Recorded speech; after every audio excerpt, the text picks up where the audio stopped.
Every day, you wake up to a battlefield you can't see. It's not fought with swords or armor, but with choices, distractions, and the expectations of others. You open your phone, and in an instant, you're comparing your life, your progress, your very self to 1,000 curated images of strangers. Before you've even had your first thought of the day, you're already reacting, not leading. You're defending, not advancing. And this right here is where most people lose the day, not in the thick of the fight, but before it even begins. Most people move through life like soldiers without a map. They chase shiny opportunities without asking if it's the right path for them. They fight battles they were never meant to fight, defending opinions that don't matter and wasting energy on conflicts that lead nowhere. They confuse constant motion with meaningful progress.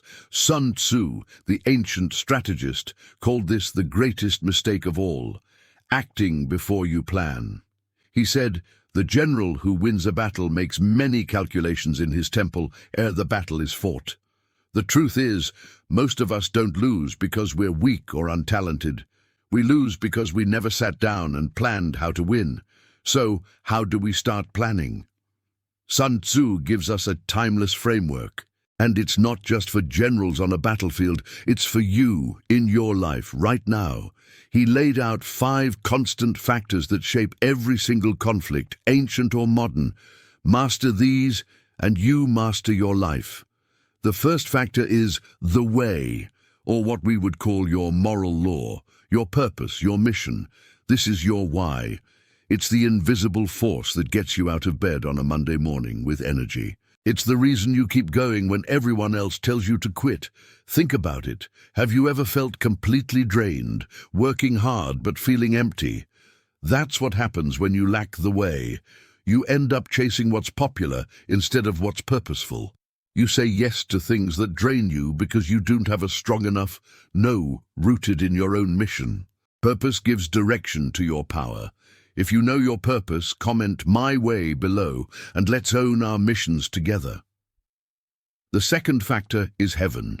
This isn't about spirituality. It's about timing. It's understanding the seasons of life, the cycles of night and day, the right moment to act and the right moment to wait. Have you ever had a great idea, but it was just too early? Or have you seen an opportunity pass you by because you hesitated for too long? That's heaven at play. The world doesn't just reward hard work, it rewards well-timed work. Knowing when to launch a project, when to have a difficult conversation, or even when to just stay silent, that is a superpower. It's the difference between planting a seed in spring versus in winter. One leads to a harvest, the other to wasted effort. The third factor is earth. This is your terrain, your environment, the ground beneath your feet. In your life, this means understanding your personal landscape. What are your unique strengths? What are your weaknesses? Where do you have the home field advantage? Maybe your strength isn't being the loudest person in the room, but the best listener. Maybe your advantage isn't competing where everyone else is, but creating a new space where you're the only one. So many people try to win by fighting harder on someone else's turf. Sun Tzu teaches us to choose our ground wisely. You don't always need to be stronger. Sometimes you just need to fight from higher ground. The fourth is the commander. This isn't some external boss. The commander is you. It's the part of you that makes decisions, that exercises leadership over your own impulses and emotions. In a world filled with noise, outrage, and constant triggers, true leadership is calm. It's the ability to choose logic when your heart is pounding with panic or anger. It's knowing that not every text needs an immediate reply, not every criticism deserves a defense, and not every battle is worth your energy. The strongest person in any room isn't the one who shouts the loudest. It's the one who can see clearly when everyone else is blinded by emotion. If you're committed to being the calm commander of your own life, comment "I lead myself" down below. And finally, the fifth factor, method and discipline. This is the system that turns your grand vision into daily reality. You can have a powerful purpose, perfect timing, and the best position, but without a system to execute, it's all just a dream. This is about your habits, your routines, the structure of your day. You can't control the economy, you can't control what other people do, but you can control whether you wake up on time. You can control whether you do that one small, productive thing you promised yourself you'd do. Victory isn't found in one heroic leap. It's hidden in the boring, consistent, disciplined actions you take every single day, especially when no one is watching.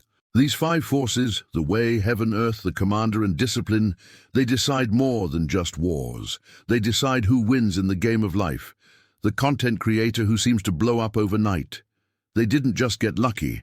They understood their audience, their earth, planned their content schedule, their discipline, and were driven by a clear message, their way.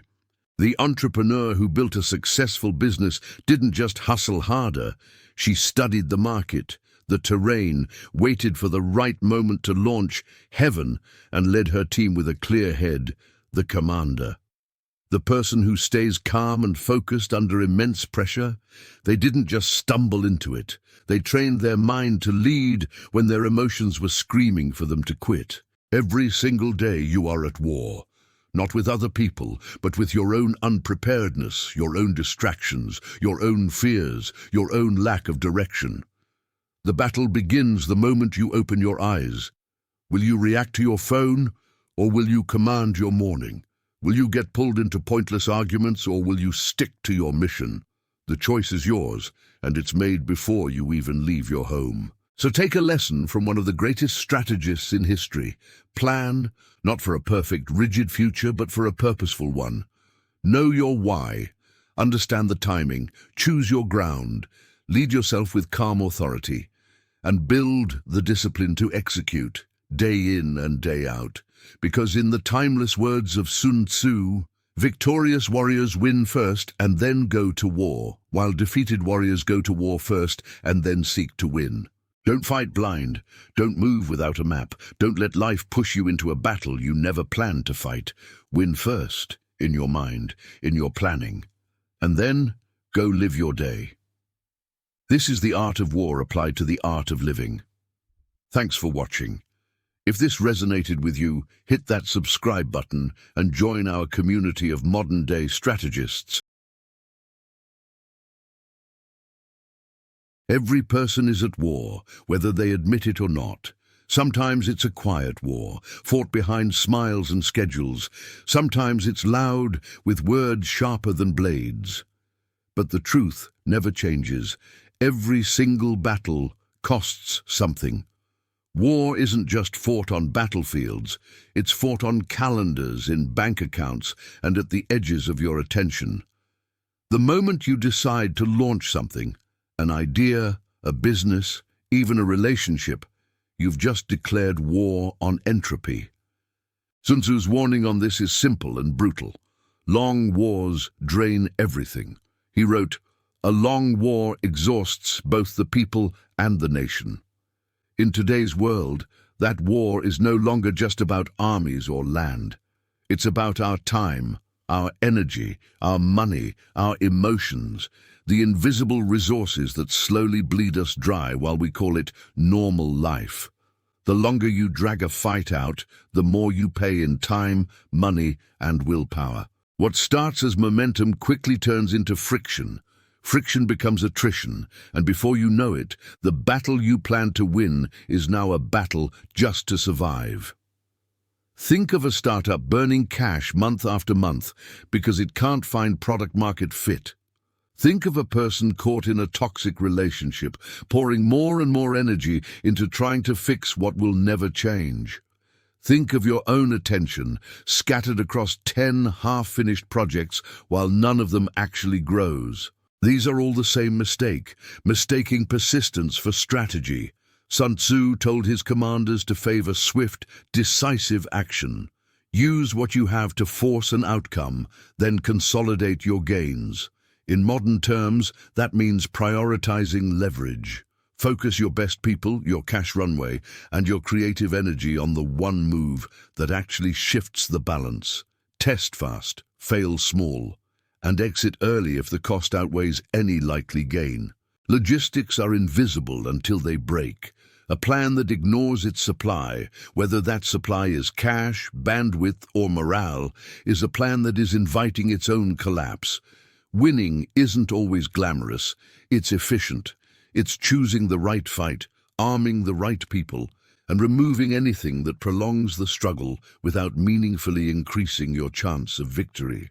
Discipline shows up as ruthless triage. Kill the features that slow down the launch, stop the ad that doesn't convert, walk away from the project that's eating your life for no real return. This isn't an argument for recklessness. The point is to be deliberate about costs and to plan your exit as part of your initial strategy.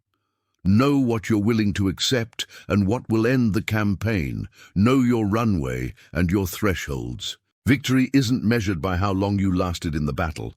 It's measured by whether you achieved your objective with the least possible waste. The smart ones, Sun Tzu says, win fast and withdraw early, because the longer you fight a war that doesn't serve your peace, the more you lose, even if you think you're winning. Let's apply this to the battlefields we face every day. There's no battle more personal than the one inside a marriage. Two people who once promised, "I love you," can become silent enemies living under the same roof. Not because they stopped loving each other, but because they kept fighting battles that never should have started in the first place. Sun Tzu would tell you, no nation benefits from prolonged warfare. In a marriage, that means not every argument deserves to be fought.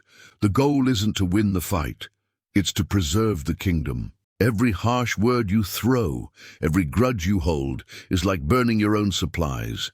You waste energy proving you're right when you could be rebuilding trust. Strategy in love is knowing when to attack and when to surrender. Because in a relationship, peace isn't weakness, it's wisdom. Plan for the long victory, not the short one. And in love, the long victory is staying together, not just scoring points in an argument. Friendship is an alliance, but every alliance can break. We fight small wars with our friends, misunderstandings, envy, pride. One day you're like family, the next you're strangers with a shared history.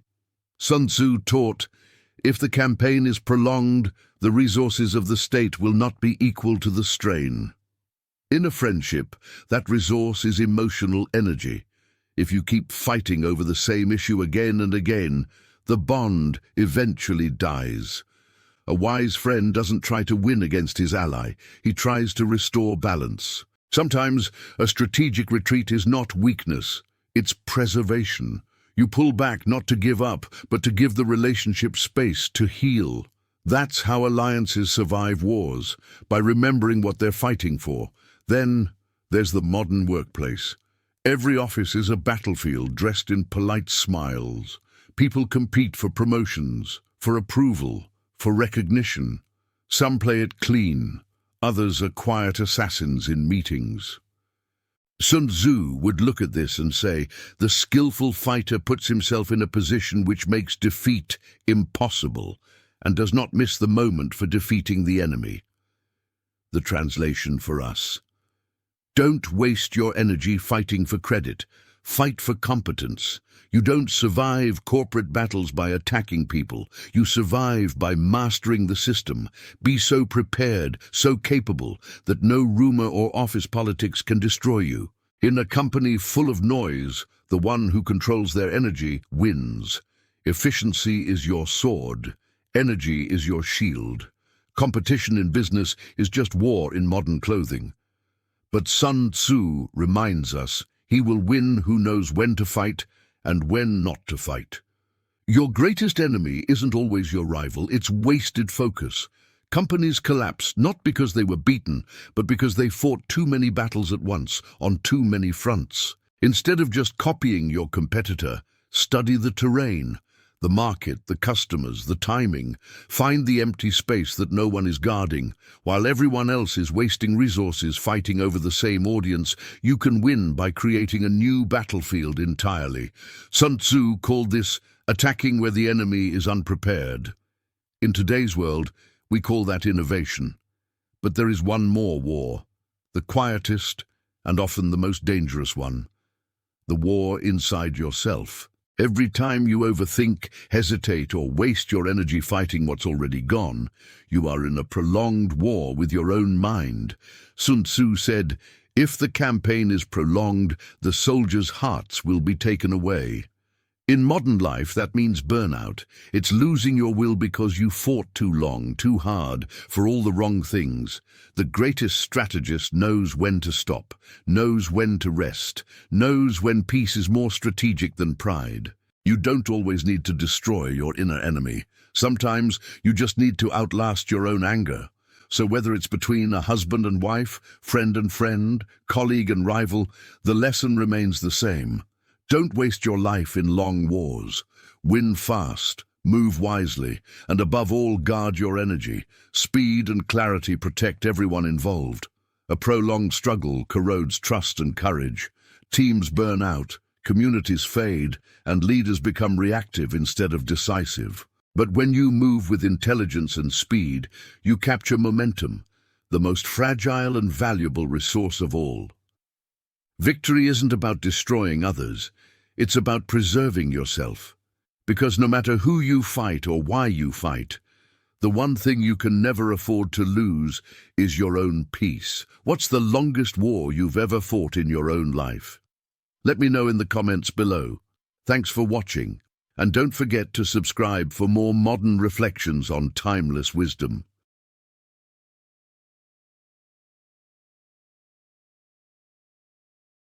The supreme art of war is to subdue the enemy without fighting. Imagine that line not as a clever proverb, but as a rule for everyday life. A way to walk through conflict so you don't have to break what you still need. In a world built on noise and reaction, Sun Tzu's lesson in Attack by Stratagem is shockingly simple and hard. The smartest victory isn't measured by blood or headlines, but by the silence that follows when a problem is solved without a battle. To master that silence, you learn to shape minds, redirect attention, and change the terms of the fight before swords are even drawn. Think of marriage. Two people who share a bed also share narratives. Who did what? Who should apologize first? Who owns which memory? Most fights in relationships start because both sides believe the same moment means different things. Instead of arguing until one wins, a stratagem here is to change the frame. You don't win by humiliating your partner into submission. You win by making the fight irrelevant. That might mean redirecting the conversation from blame to need, not louder evidence, but quieter invitation. An early morning habit can diffuse months of resentment. A short ritual of listening without defense. The deliberate practice of repeating what the other person said before you respond. This is tactical reframing. You exchange a battlefield for a table where both can be heard, and suddenly the fight collapses because its premise has been removed. Another example is when one partner threatens separation as leverage. The stratagem is not to meet threat with counter-threat, but to address the underlying fear, to expose the motive behind the posture. When you remove the enemy's reason to fight, the enemy often becomes an ally again. That's subduing without slaughter. Friendship, too, is fertile ground for stratagems, because friends fight over wounded pride, jealousy, or misunderstandings that could be cleared with small acts of humility. Picture two friends drifting because one got a promotion and the other feels left behind. A direct confrontation about envy will inflame. A stratagem is to offer genuine participation. Invite the friend into a small, meaningful role in your success instead of proving why you deserved it. Or when gossip fractures a circle, the best move isn't public rebuttal, it's private reclamation. Talk to the hurt person alone, repair their trust, and then quietly change the social script so the rumor no longer has fuel. Sun Tzu would call this attacking the plan. You don't go after the rumor makers. You dismantle the social conditions that allowed the rumor to spread. The result, the conflict dies not because you crushed it, but because you removed its oxygen. At work, the modern office offers constant skirmishes over attention, credit, and promotion. People default to clash, meetings that turn into battlegrounds, email threads that become trenches. But strategy teaches a different route. Suppose a co-worker constantly steals your credit in meetings.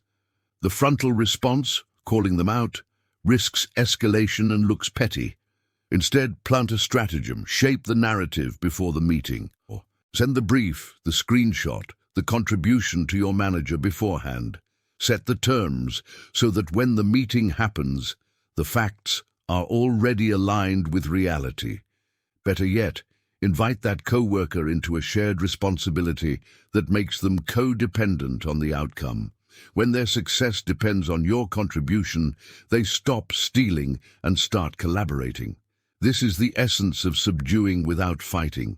You control the context, so the expected fight becomes irrational. Another workplace stratagem is to change the dispute into a testable problem. Move from he said, she said to let's run the metric for 2 weeks.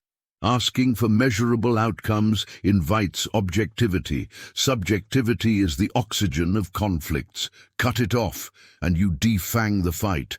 Enemies at work, the ones who build alliances to undermine you, are best handled not by open battle, but by turning their plan against them. If a rival tries to frame you as reckless, your answer is not defensiveness, but demonstration of prudence. Document your decisions, show risk calculations, invite audits. Preemptive transparency is a stratagem. It removes the ability of others to weaponize suspicion. When the battlefield is information, control the narrative by releasing the data first, and you neutralize the ambush. More subtly, you can sometimes turn an enemy into a collaborator by offering them a small win of their own within your larger frame. Pride drives many attacks. Satisfaction defangs many enemies. Business partnerships and entrepreneurial alliances are where Sun Tzu's advice becomes painfully relevant. Partnerships fail when resentment, unequal risk, or misaligned incentives fester. If you've ever seen co-founders fight publicly, you've watched a campaign that became too costly to salvage. The stratagem is to make the partnership self-correcting, bake transparency, incentives, and exit clauses into the structure from day one. You attack the problem not by dominating your partner, but by designing the rules so that power imbalances correct themselves. If disputes erupt, propose neutral arbitration, a cooling-off period, or a project-based restructuring that reframes the fight as a shared experiment. Win without destroying the venture. Sometimes the best move is to offer division of responsibilities that lets both people keep face, a graceful split of domains that leaves the core enterprise intact. That's subduing the conflict by changing the architecture of incentives. When it comes to rivals in business, the temptation is to meet their campaign with equal force. Price wars, aggressive marketing, public smear. Sun Tzu warns against attrition, and here it translates into avoiding battles that bleed resources. The modern stratagem is to outthink rather than outspend. Find the niche others ignore, create a product twist that leverages your unique capability, or simply pivot your offer so their attack no longer targets your position. If a competitor undercuts price, you can choose to become a value brand rather than a cheaper copy. If they're louder, be clearer. When a rival launches a smear, respond not with noise but with proof, customer testimonials, case studies, outcomes. The enemy's plan is to make you reactive. Your stratagem is to be preemptive, to change the game, so reacting becomes pointless. Politics is an arena designed for stratagems because it's all narrative and perception. Politicians and parties don't die by single scandals. They die by the slow erosion of trust. Sun Tzu would tell a modern strategist to always control the frame. If your opponent crafts a story that makes you look weak, the answer is not to punch back with anger, but to change the story. Redirect with a positive narrative that makes the accusation seem irrelevant. Pivot to issues people care about. Show competence where the opponent's story cannot compete. Use timing. Sometimes silence or small, dignified gestures outmaneuver the loudest attacks. Build coalitions quietly before the battle. When the fight begins, your base is already secured. Another political stratagem is to neutralize opposition by reframing failure as shared failure. Invite opponents into the solution in a way that makes attacking you look like harming the public good. Once you make the electorate see cooperation as the sane option, conflict becomes self-defeating. Religion and belief systems have historically been prone to long, brutal fights. The modern application of Sun Tzu's stratagem is subtle but powerful. You don't win converts by demolishing other beliefs. You win by living a live example so compelling that it dissolves arguments. When faith becomes a contest of rhetoric, both sides burn resources in endless debate. But when one side chooses exemplarity, compassion, service, humility, the fight often ends because the moral high ground is no longer a contestable position. There's also the stratagem of coalition. Instead of defining yourself against other faiths, focus on shared human problems, hunger, loneliness, injustice, and build partnerships that make conflict redundant. Subduing without fighting in the spiritual domain means making the moral relevance of your faith so obvious that the argument loses its purpose. Enemies who are literal adversaries, those who want to harm you, prompt instinctive retaliation, but Sun Tzu invites restraint. If your enemy desires to provoke, recognize that provocation is a tool designed to make you overcommit. The stratagem is to preserve resources and bait. Look for the overreach, then let the aggressor exhaust himself on symbolic victories while you hold the true reserve. A classic tactical move is to feign weakness to invite a rash attack, then use the opponent's momentum against them. In non-violent modern terms, that might be stepping back from media wars while your opponent burns cash, credibility, and goodwill. Courts, markets, or public opinion are often where the decisive strike happens. The general who waits for the enemy to reveal his strategy wins because he's not giving away his position. The core of all these stratagems is psychological. Win the opponent's mind, and the battle ends before it begins. Human beings like narratives that make sense. When you create a narrative that makes the conflict pointless or shameful, people stop fighting. This is why preemption through framing is so effective. A CEO who pre-announces a product roadmap takes the press off the competition. A partner who openly accepts a fair division removes the bargaining chip an angry co-founder would use. A politician who unveils a substantive policy before an opponent's attack drains the attack of emotional punch. The art is to be the storyteller, not the respondent. Examples in everyday life are everywhere. A spouse threatens to leave during a heated fight. Instead of bargaining, one partner calmly asks for a short separation for perspective and suggests therapy. They change the fight from an immediate crisis to a structured process with rules. Two friends are at odds over money lent and not repaid. Instead of public shaming, the lender offers a no-pressure repayment plan that preserves dignity. The conflict dissolves because the debtor no longer needs to hide. In the office, two teams battle over budget. The leader reframes the argument from whose project deserves funds to which project delivers measurable value in 90 days and pits both proposals against objective criteria. The fight becomes a pilot, not a war. A small business undercut by a competitor focuses on service and customer experience, turning price-focused customers toward value and making the price war irrelevant. A religious group facing a smear campaign invites community leaders, including critics, to a charity initiative. The negative narrative fails to gain traction because the group's moral actions create a counter-story that people prefer.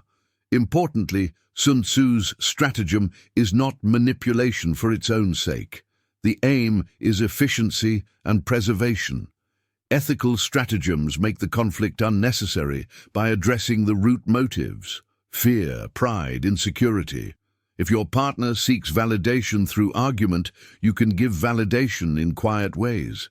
If a co-worker seeks credit for recognition, you can create structures that allocate recognition publicly and preemptively. If a competitor tries to intimidate you with scale, you can carve out micro-niches that they can't serve.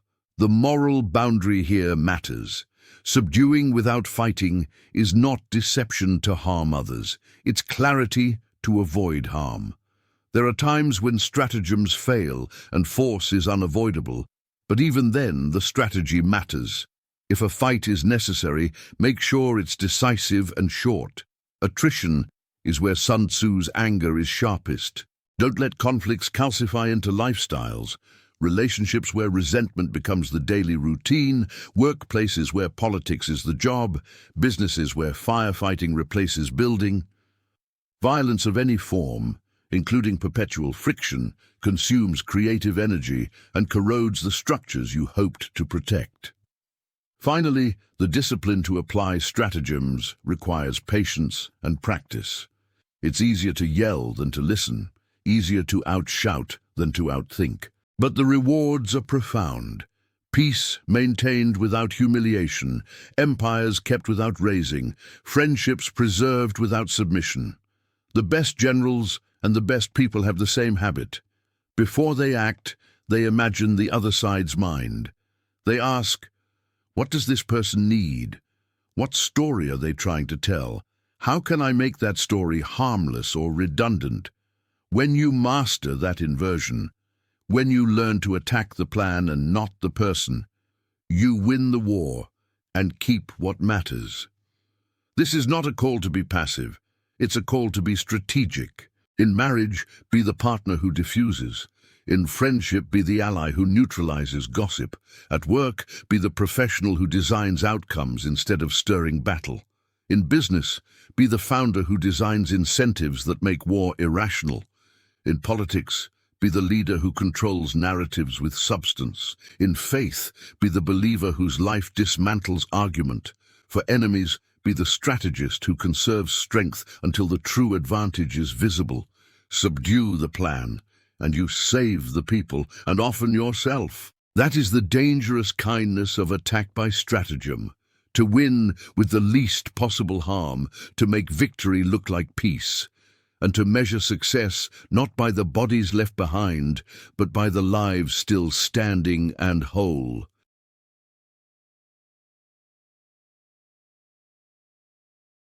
You learn to win not by learning how to swing harder, but by learning where to stand. The real fighter, the kind Sun Tzu admired, is more architect than gladiator. He arranges his world so that battles, if they come, happen on ground of his choosing. Preparation is not passive. It is the active work of shaping options, creating buffers, and knowing which positions to hold and when to withdraw.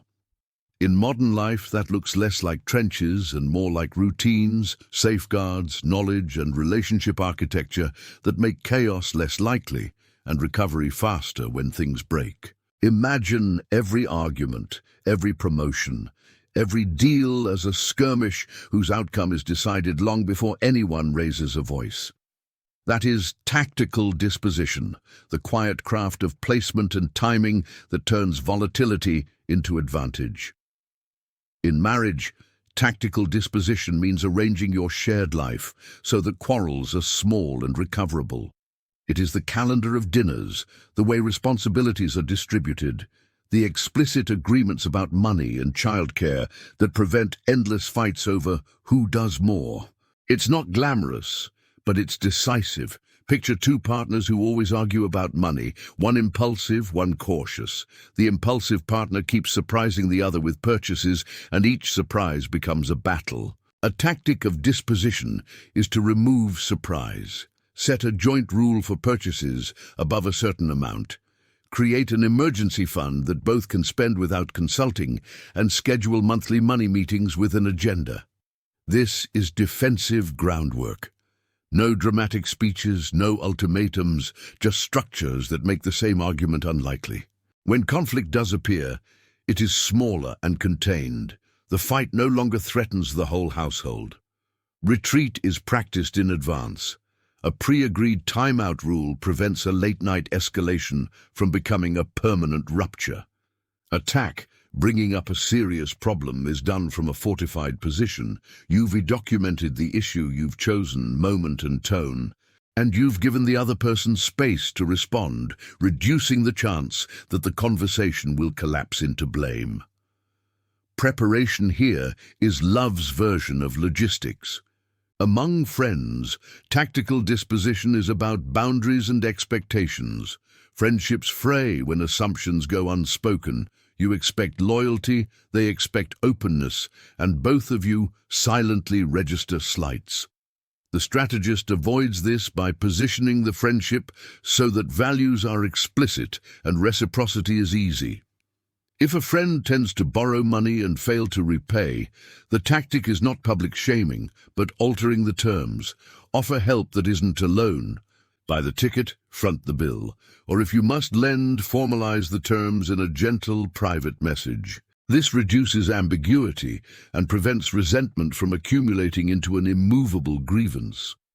When events threaten to divide a group, a promotion, a marriage, a relocation, disposition can look like rituals. Invite the friend into celebration rather than letting success become a wedge. Withdrawal is a tactic too. Stepping back from a toxic dynamic early preserves the core of who you are and makes reconciliation possible later. In friendships, victory is the survival of the bond. Preparation makes that survival much more likely. In the office, tactical dispositions are the habits and systems that turn you into a safe node rather than a combustible one. People who get tossed around by workplace politics are usually those without a defensible role or documented value. The modern general's equivalent to fortifications is a clear, auditable record, project briefs, version histories, emails that show you proposed the idea before someone else took credit. When you position your work with foresight, define metrics, publish timelines, share partial results early, you make it harder for others to ambush you. Retreat here means de-escalation strategies. If a meeting goes sideways, you propose a post-meeting follow-up with action items, turning a public conflict into a private plan. Attack is timing. You present your results when stakeholders have bandwidth, not when they are distracted or defensive. Preparation also includes building alliances. Quiet relationships with people across teams who can vouch for your competence turn you into a node of mutual dependence rather than a single target. The field you protect with readiness is not your ego, it's your role and reputation. When you think about enemies, people who actively oppose you, tactical disposition becomes even more crucial. The instinct to counter every jab is what Sun Tzu warned against. Attrition works in favor of the patient. Positioning against a hostile actor means denying them leverage.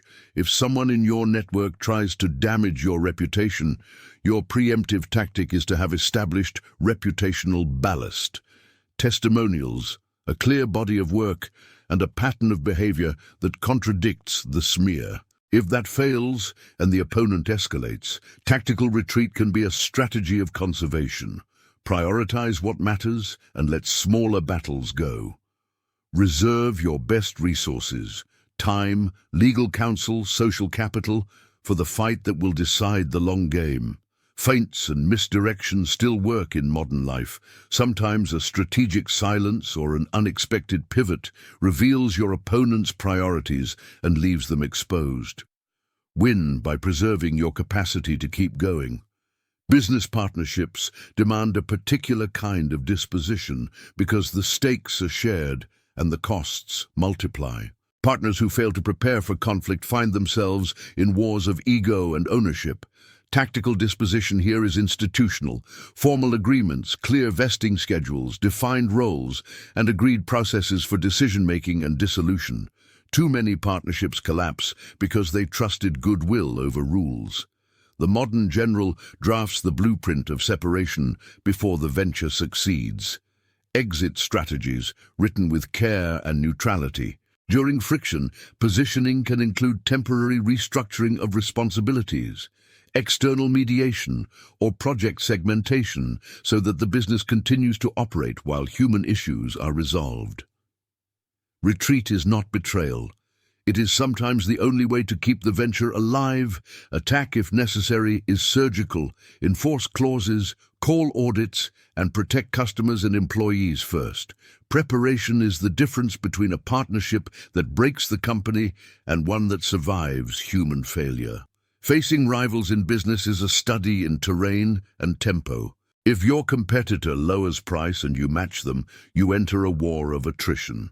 Tactical disposition suggests different ground. Find a niche, improve service, or redesign value so the fight is irrelevant. It is preparation that lets you pivot away from their strongest weapon. Build reserves, financial buffers, loyal customers, differentiated IP, so you can withstand short-term assaults without capitulating. Use timing as armor. Launch when their attention is elsewhere. Roll out improvements incrementally so you don't hand them a single point of attack, and maintain quality that makes price wars unsustainable. Retreat strategically when a market has been saturated. Exit early from the wrong battle and redeploy to a place of advantage.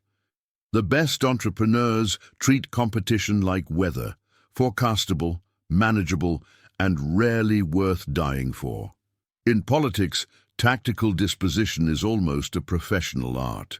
Campaigns are won by those who prepare narratives, coalitions, and contingency plans well before the debate stage lights come on.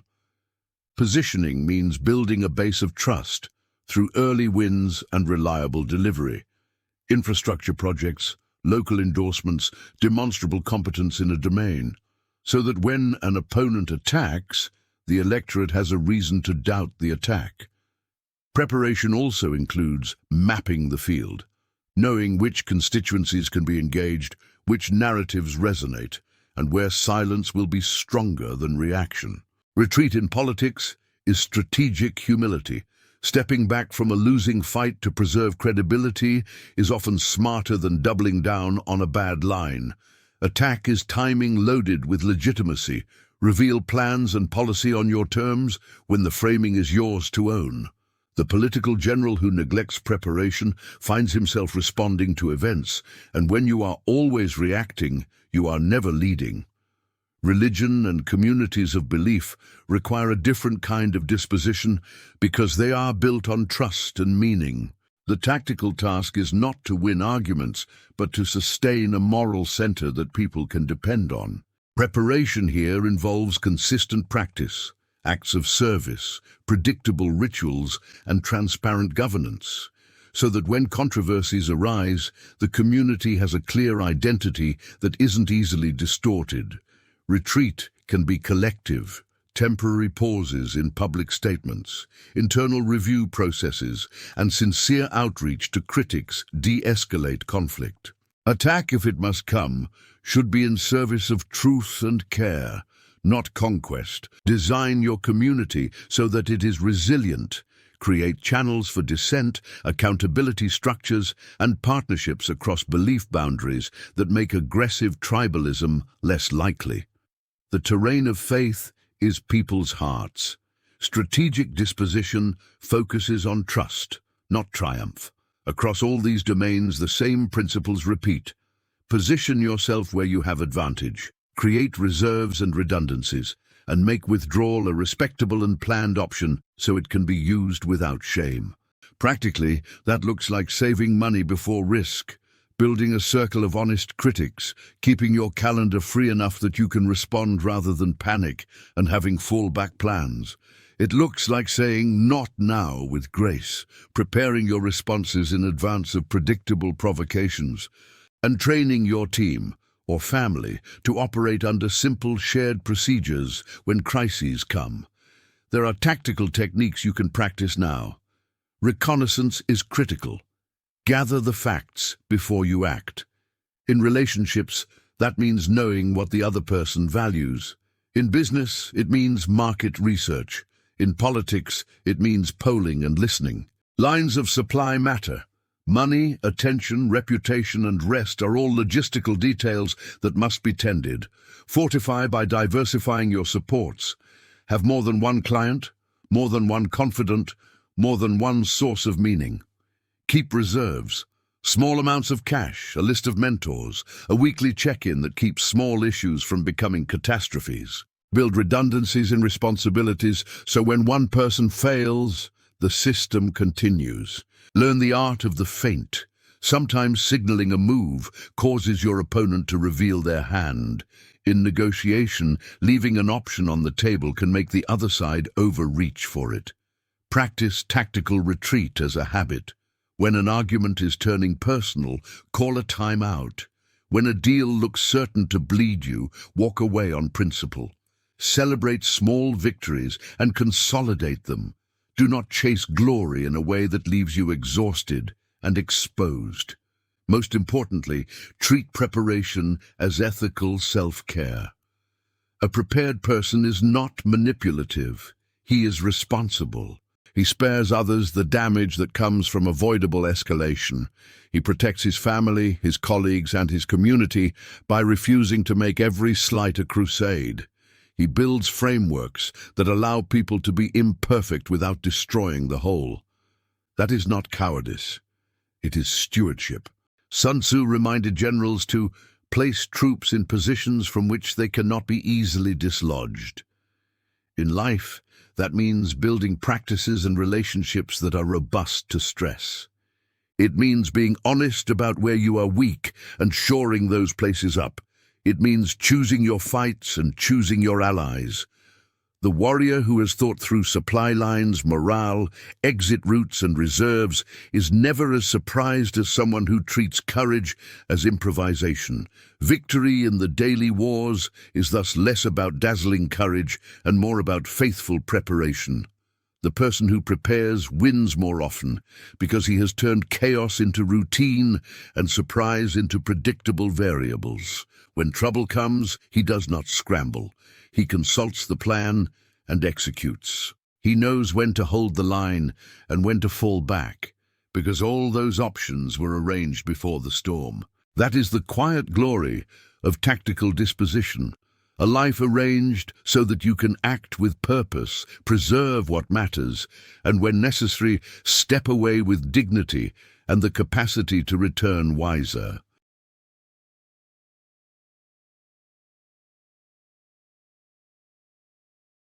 Energy in war is not raw strength, it is the way motion becomes meaning.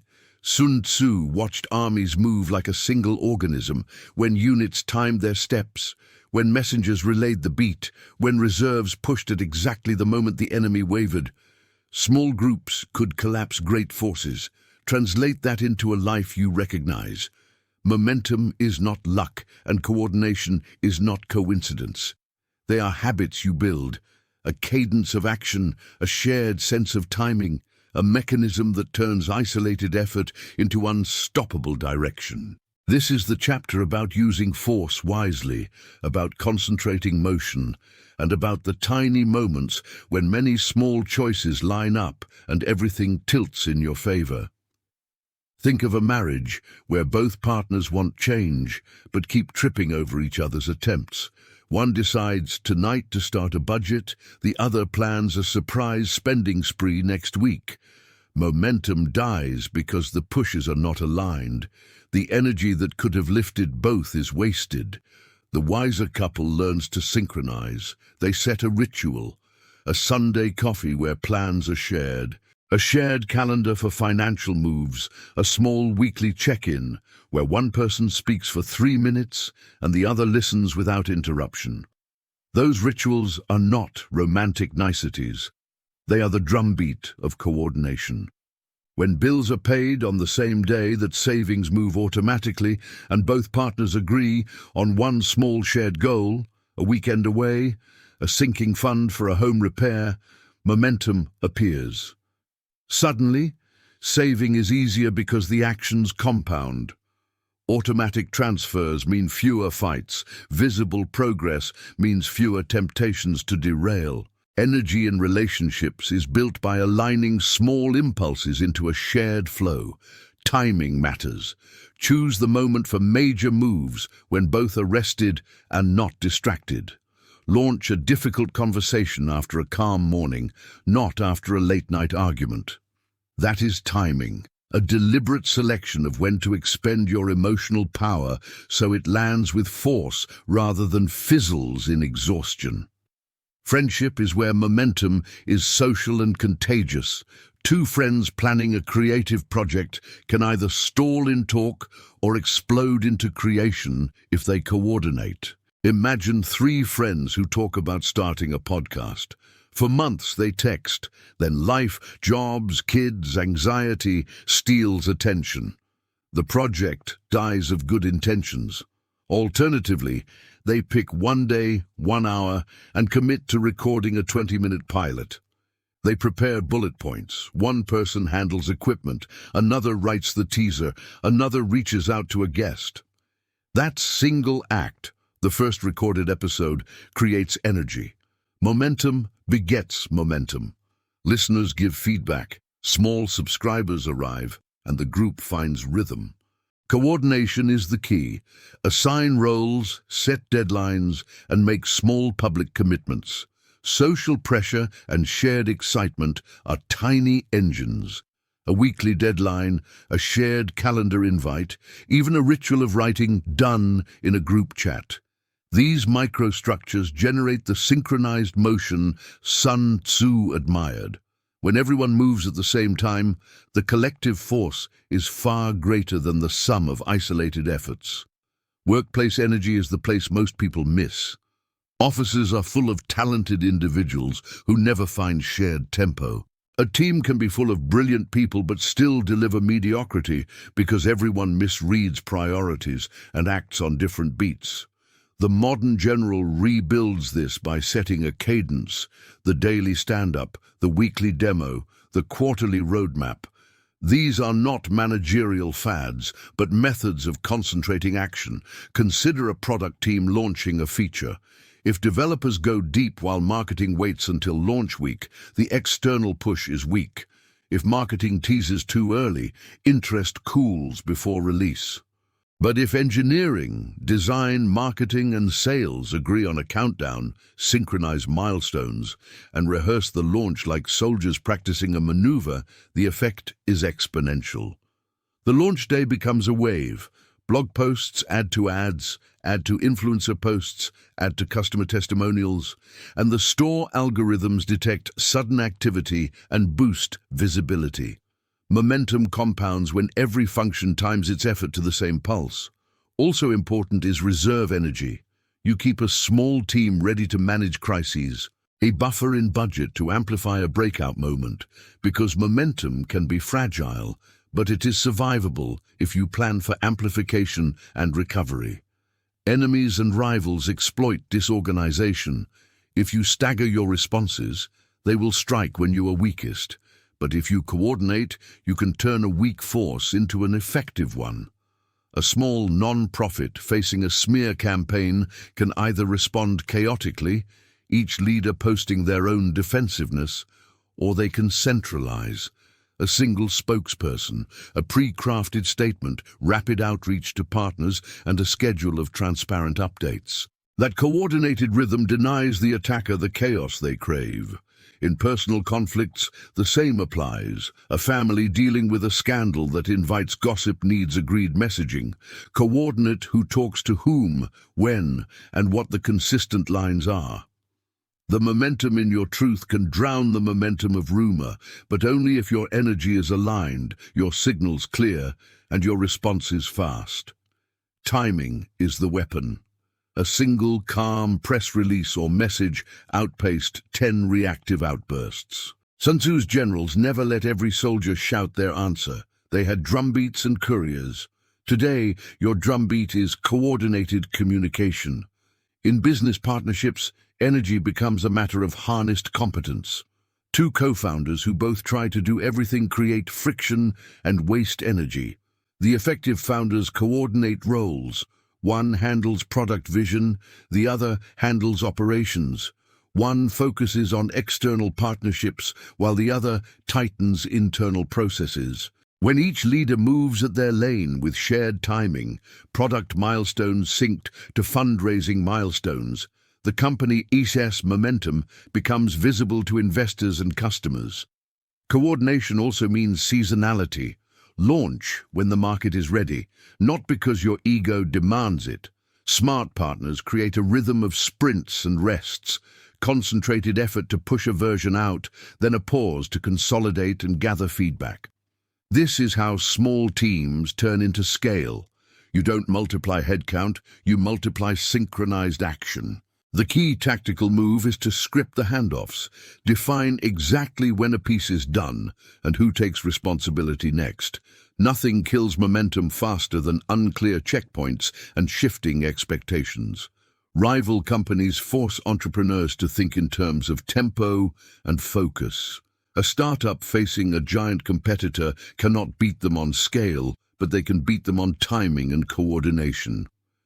When everyone at the large company moves slowly through committees, a nimble competitor times a quick release, a sharp marketing push, and an influencer partnership within a narrow window.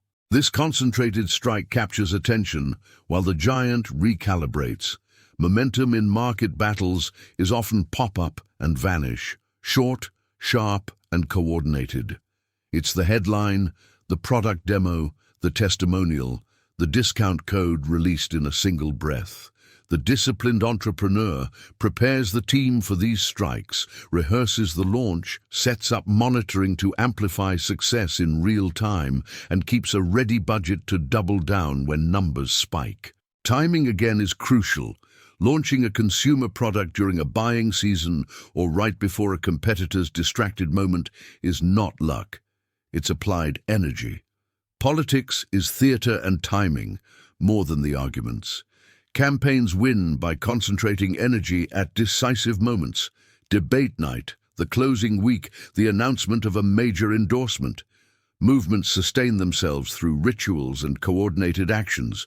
Door-knocking campaigns, synchronized social posts, phone banking shifts time to community schedules. A grassroots movement that activates thousands on the same day with the same message creates a wave that feels inevitable. Conversely, a campaign that releases messages intermittently loses BPM and seems disjointed. Politicians and organizers who master momentum choreograph actions. They farm small wins, local endorsements, small events that cascade into bigger wins, media attention, policy shifts. They also use coordination to protect against attacks, rapid response teams, prepared messaging, and trusted surrogates who hit the same beat. The voter's perception of momentum, that something is winning, often matters as much as policy. Energy is contagious. People prefer to join a winning rhythm.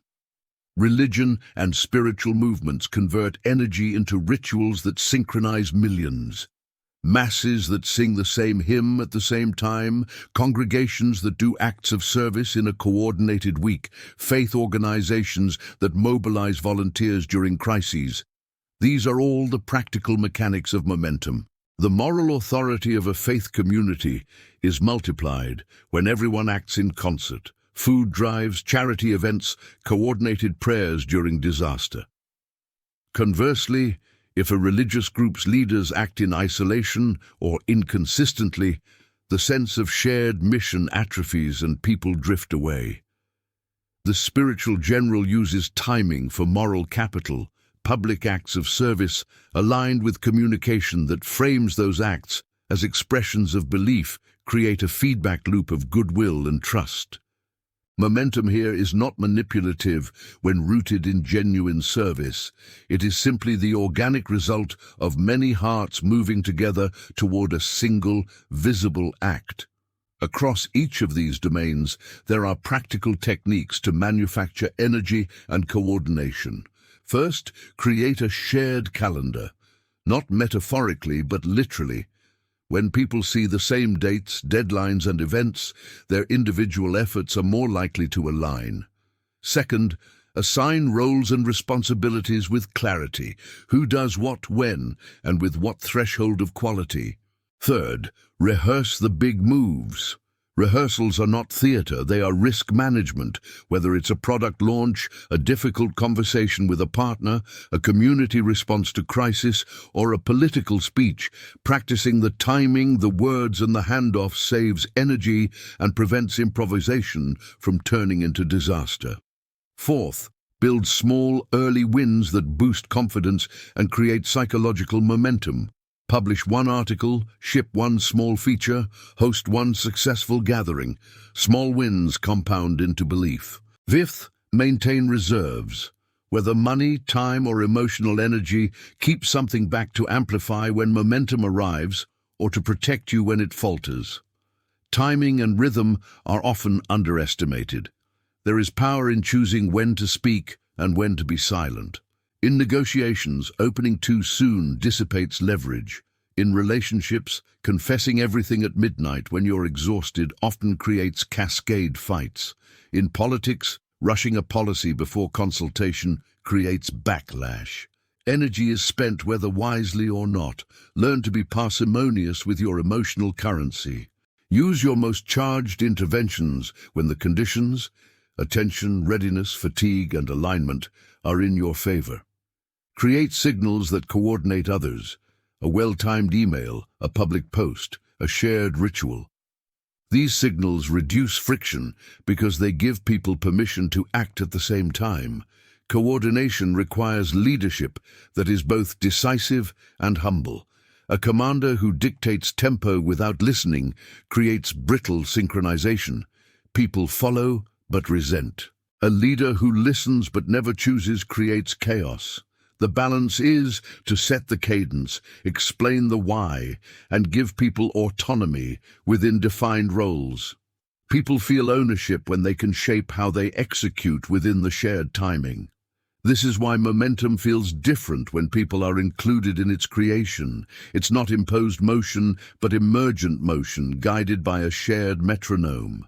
There are dangers. Momentum can become mania if not tempered by discipline. Groups moving together can trample nuance, amplify errors, and reach the edge of hubris. That is why checks and breaks are essential. Predefined review points, objective metrics that pause amplification when results diverge from expectations, and honest voices assigned to challenge consensus. Sun Tzu's generals kept scouts and critics precisely so the army would not march blindly into an ambush. In modern life, appoint the skeptic, schedule the post-mortem, and treat dissent as a safety valve instead of a betrayal. Finally, remember that energy is seasonal and fragile. Momentum comes and goes. It is not a permanent property. The wise strategist learns to ride waves, to consolidate gains quickly, and to plan the next rhythm before the current one fades. Celebrate and archive wins, learn the lessons, and set the stage for the next coordinated move. Momentum is not only for offense, it is for recovery and rebuilding. When a campaign fails, the same coordinated energy that launched it can be repurposed to repair, to gather allies, and to grow again. When couples build rituals, when friends set one day to create, when teams align launches, when partners divide tasks clearly, when rivals are met with coordinated strategy, when politicians time their moves and faith groups act in concert, they do not conjure magic. They apply a principle Sun Tzu observed on the battlefield. When separate parts move together, even a small force becomes mighty. Energy is the multiplication of effort through timing and coordination. Learn to create the beat, invite others to march with you, practice the steps, and hold reserves for when the ground shifts. That is how ordinary lives become strategic campaigns. Not by constant fighting, but by moving together with clarity and purpose until the world bends toward your will.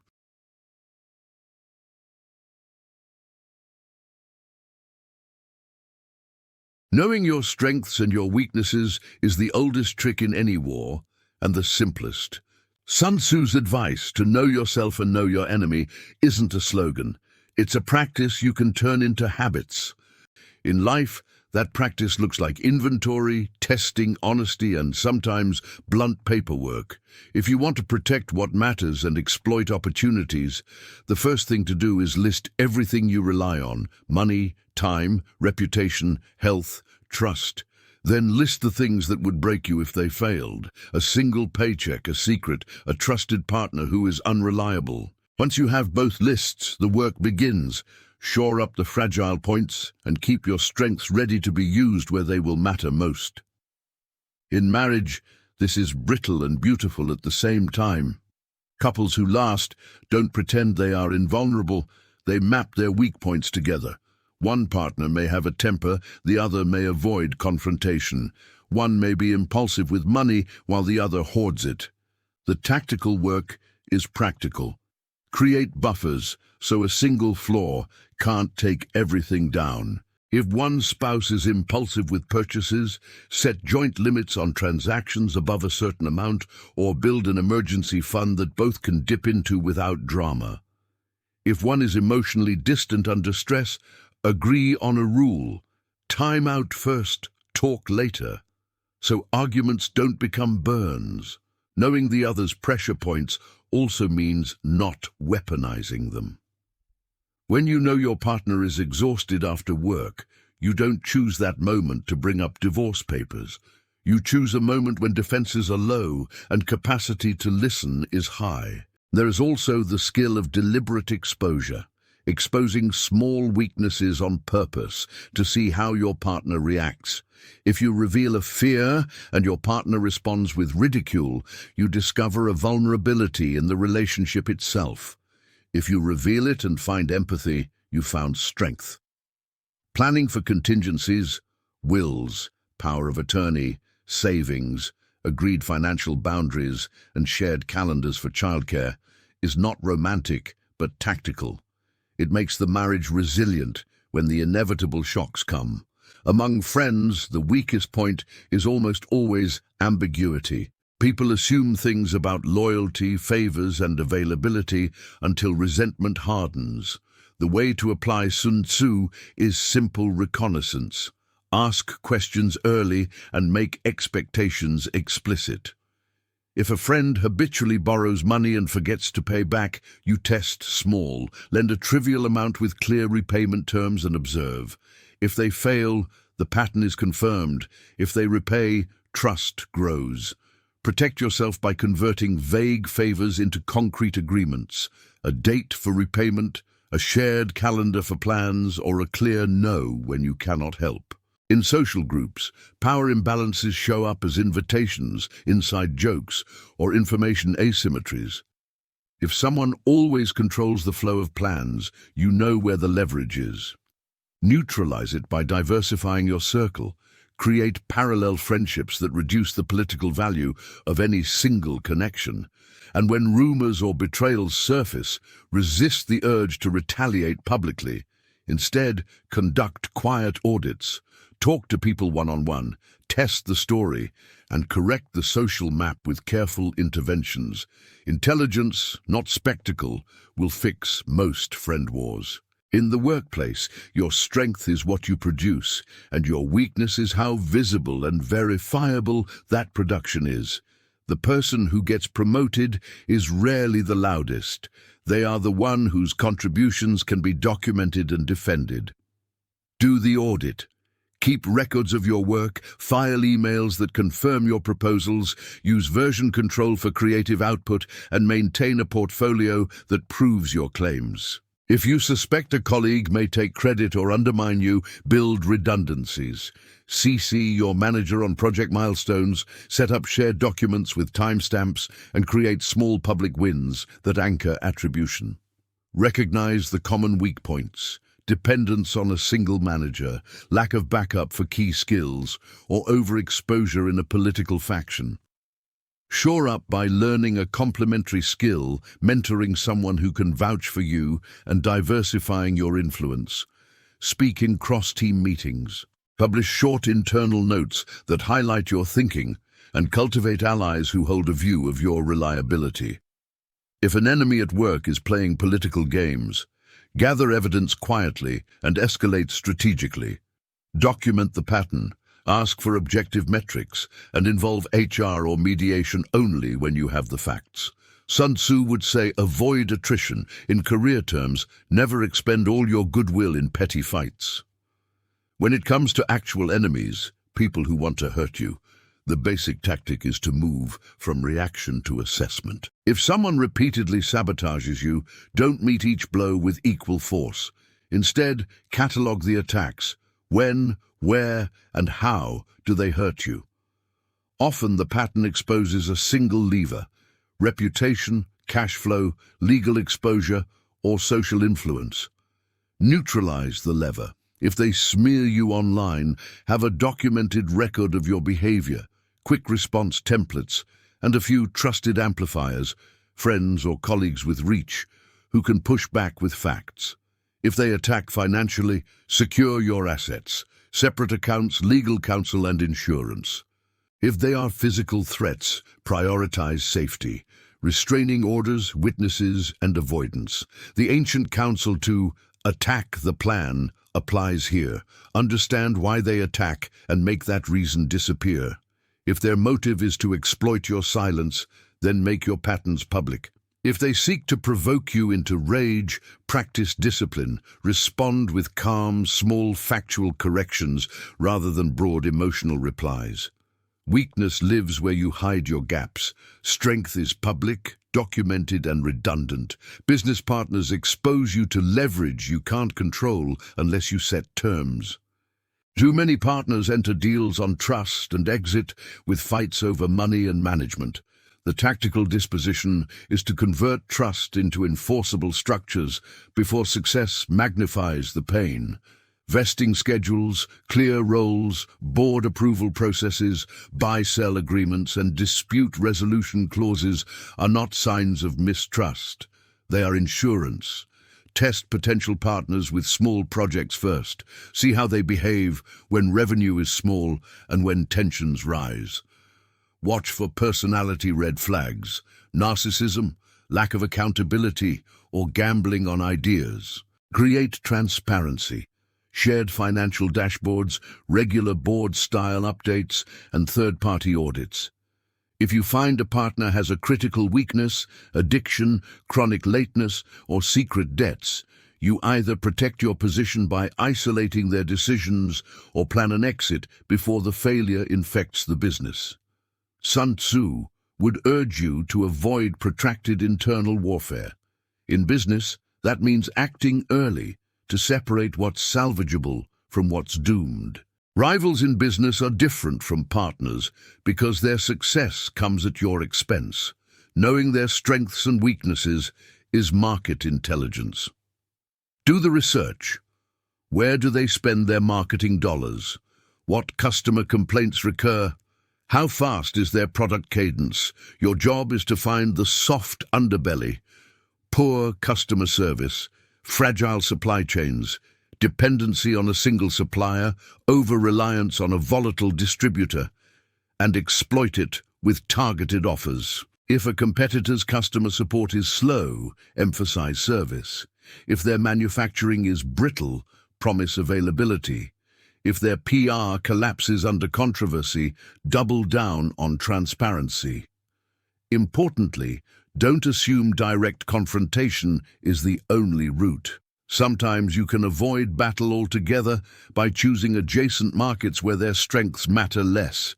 If you must compete head-on, prepare for a short, decisive engagement. Promotions, strategic partnerships, and PR-friendly case studies time together to steal momentum. In business, attrition kills smaller players. Your advantage is speed and focus.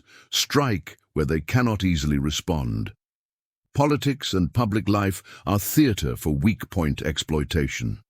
Politicians live or die on credibility, timing, and narrative. Your campaign should be a continuous intelligence operation. Who are the swing voters? What stories stick? Which local leaders hold influence? Your weakness might be a past stance or a poorly handled crisis. Your opponent will dig. Preempt that digging, disclose, contextualize, and move past it before they can shape the story. Build coalitions that neutralize attack vectors, endorsements that undercut critics, policy wins that demonstrate competence, and grassroots energy that masks scandal with substance. If a scandal begins, the tactical move is often to control the tempo. Rapid, factual disclosure plus a clear plan for remedy can blunt outrage. Silence and denial rarely work. The smartest political actors turn vulnerability into a story of improvement, insist on accountability, show corrective action, and make the opponent's attacks look petty next to your work. Politics rewards those who can convert weakness into a narrative of responsibility. Religion and communities of belief require the hardest kind of honesty because the stakes are moral credibility. A fragile institution often hides dysfunction until a scandal breaks, eroding trust irreparably. The strategy is preventative: transparent governance, independent oversight, safe channels for dissent, and a culture that encourages truth-telling. Know your congregation's expectations, spiritual care, charity work, moral leadership, and protect the weakest seams, finances, child safety policies, and grievance procedures. When weaknesses appear, respond with humility and concrete fixes rather than deflection. The worst damage is done when leaders double down on secrecy. The best repair is swift transparency, accountability, and restitution. Faith communities survive when leadership treats weakness like a reputational contagion and acts early to quarantine it. Across all these worlds, practical tools matter. Run red team exercises. Imagine the worst-case ways your life, business, or reputation could be attacked, and then build defenses. Keep an inconvenient facts file, the awkward things you did rather not talk about, and draft the best honest answer now rather than inventing one under fire. Diversify your dependencies. More than one client, more than one income stream, more than one confidant. Automate what you can. Payments, savings, backups, legal checks. Make your strength visible. Testimonials, public records, audits, and public timelines that show your consistent behavior. When you know your weak points, practice small failures to see which ones are survivable and which require urgent repair. That experimentation is the laboratory of strategy. Finally, temper cunning with ethics. Exploiting another's weakness is not the same as destroying them. The aim is to secure what you need without unnecessary ruin. Human beings are not chess pieces. They are people whose mistakes can have cascading consequences. Use strategy to prevent waste, not to revel in someone else's collapse. Sun Tzu's counsel is about efficiency. Take the win that leaves you whole and your world intact.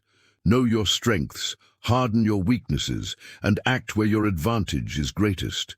When you do, conflicts resolve faster, losses shrink, and you keep the capacity to fight the next battle with everything still in your hands.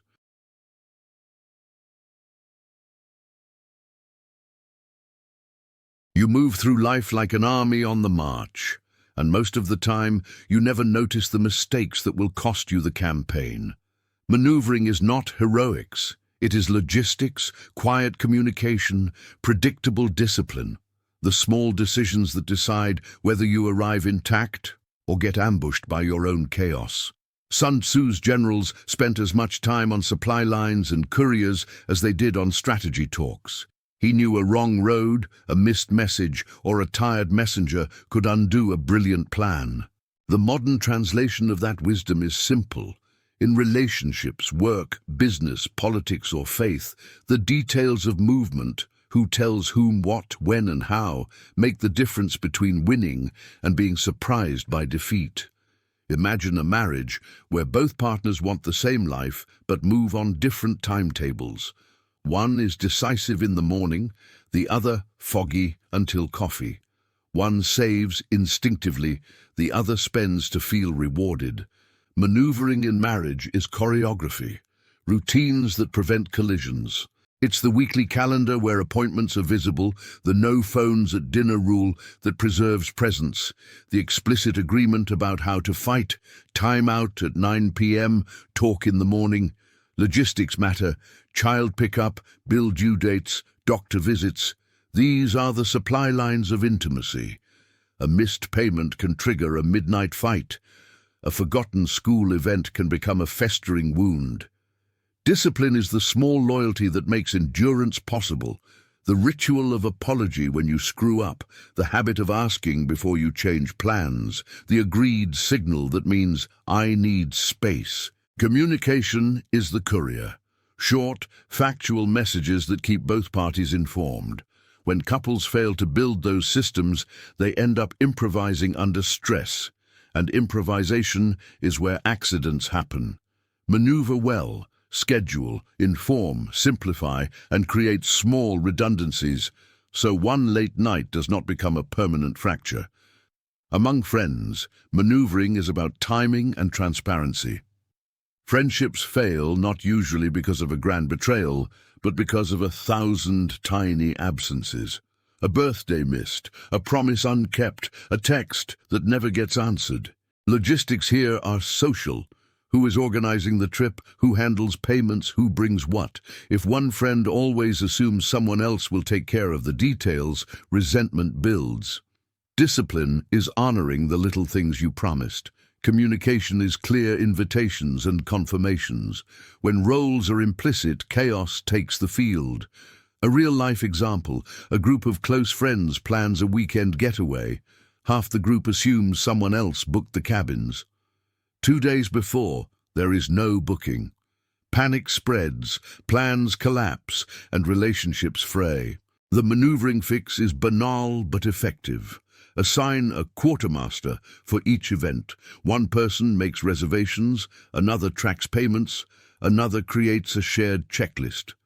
That small structure preserves goodwill and prevents trivial logistics from becoming moral tests. In the office, maneuvering is often the difference between promotion and stagnation. Work is a web of handoffs. One team builds a prototype, another markets it, another sells it. Miss a handoff, and the launch stumbles. Miss a deadline, and credibility is lost. The tactical lessons are process and communication. Use clear issue trackers, document decisions, set acceptance criteria, and schedule buffer times.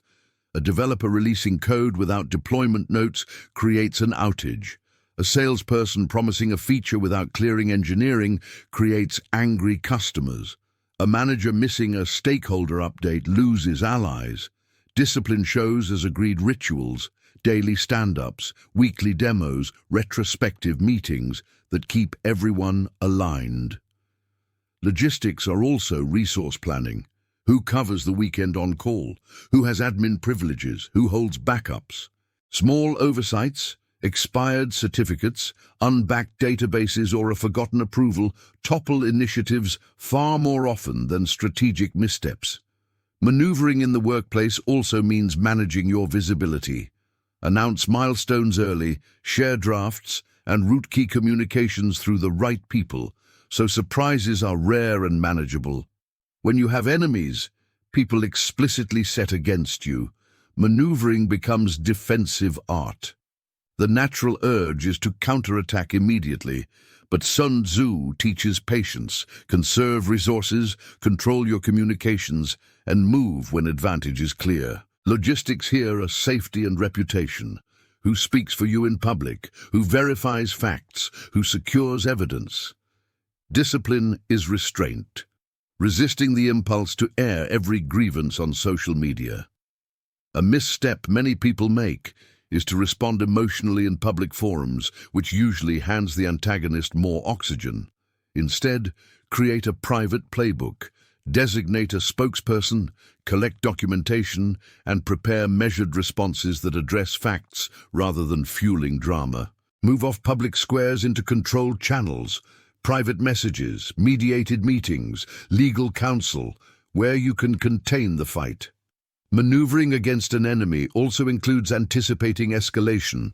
Where will they strike next? Prepare by hardening the weak points they might exploit, updating passwords, securing accounts, notifying allies who can vouch for you. The battle space is not just where the fight happens. It is the set of systems that keep your life running while fights occur. Business partnerships demand meticulous maneuvering because the costs of error are amplified by scale. The logistical basics are contracts, escrow accounts, role definitions, and decision matrices. Without them, emotion fills the void and small mistakes become existential. A common story: two co-founders split duties informally for months while the company grows. Money comes in, power dynamics shift. When conflict appears, there's no pre-agreed procedure to resolve it. Boards are reactive, employees suffer, product timelines slip. Tactical maneuvering prevents this by mapping authority and escalation paths ahead of time. Who can hire without approval? What spending thresholds require sign-off, and what triggers an external mediation process? Discipline appears as recorded minutes, regular financial reviews, and transparent accounting. Communication is formalized: monthly investor updates, clear customer roadmaps, and a single channel for crisis messaging. The good maneuver is to decentralize responsibilities with clear interfaces so that when one leader steps back, others can step in without breaking things. That is what keeps a venture running, even as human drama unfolds. Against business rivals, maneuvering is tempo and deception without illegality. A competitor's strength is often your first clue to an opening. You maneuver around it rather than straight at it. Logistics in market fights include supply chain readiness, cash runway for promotional bursts, and customer support capacity. Mistiming a price war or an expansion can ruin you, overextend logistics, and your quality collapses while costs spike. The tactical advantage is to find moments when the rival's attention is elsewhere, during their slow season, while they integrate an acquisition, or right after a PR crisis, and then move decisively in a narrow, focused way: a regional push, a niche product, or a campaign that leverages influencers. Communication matters to customers. Be clear about what you deliver and when. Discipline is keeping promises and ensuring fulfillment. Maneuvering here is not about fighting on every front. It is selective pressure. Move the fight to ground you control and protect your supply lines so the engagement is sustainable. Politics is an exercise in large-scale maneuvering because the logistics are millions of voters, media cycles, endorsements, and timing. Campaigns win or lose on the precision of movement, the door-knock plan, the debate prep, the schedule of endorsements. A missigned form, a missed local leader meeting, or a poorly timed press release can cost momentum. Discipline is message discipline. All spokespeople must tell the same story, so opponents can exploit contradictions. Communication is rapid, but controlled. A rapid response team that can fact-check and respond within hours, not days. Logistics include ground operations, where volunteers are deployed, where ads run, and how events are staffed. Worse mistakes are strategic, trying to fight on too many issues without consolidating a core promise. The effective political maneuverer prioritizes the few decisive objectives, times them to media cycles, and ensures that the campaign's operations can sustain surges without collapsing. Like Sun Tzu's generals, modern political leaders place scouts, research and polling to know the terrain before a push. They rehearse debates and crisis responses so surprises become manageable. Faith communities and religious institutions are often brittle because their logistics are coated in the sacred. Volunteers, finances, child safety, outreach programs, yet managed informally. Maneuvering here is stewardship. Build processes for background checks, financial transparency, volunteer coordination, and crisis response. Communicate promptly to congregations when issues emerge. Secrecy breeds rumor and long-term damage. Discipline, consistent rituals and governance that keep practice aligned with professed values. Small mistakes, a missed child safety policy review, a late response to an allegation, or an unchecked leader's behavior, metastasize into scandals that fracture communities. The tactical response is pre-planned crisis management, independent investigations, immediate protective actions, and clear restoration plans. Successful maneuvering in faith settings is also about outreach logistics, coordinating service schedules, meal trains, and charity distributions so that the community's response is timely and effective.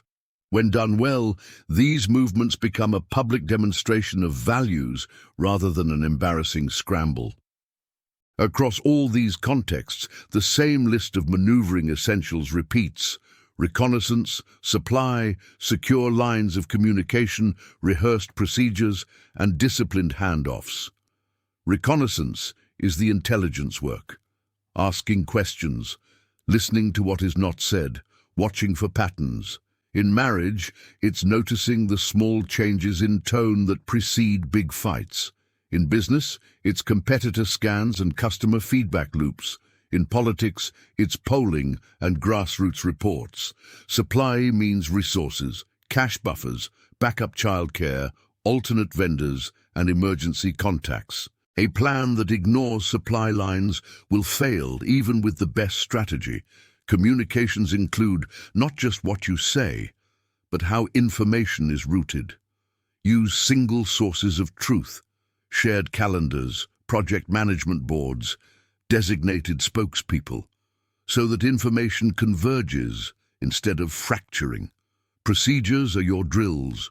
Role play, tough conversations, rehearse product launches, run fire drills for security breaches. Handoffs are the moment most plans die. Make them explicit. Small errors of movement are devastating because they cascade. A missed email becomes a missed deadline. A missed deadline becomes a lost client. A lost client becomes a tense board meeting. Sun Tzu's generals minimized those cascades by rehearsing the routine until it was invisible. The modern habit is the same. Create checklists, not because you lack talent, but because human attention is finite.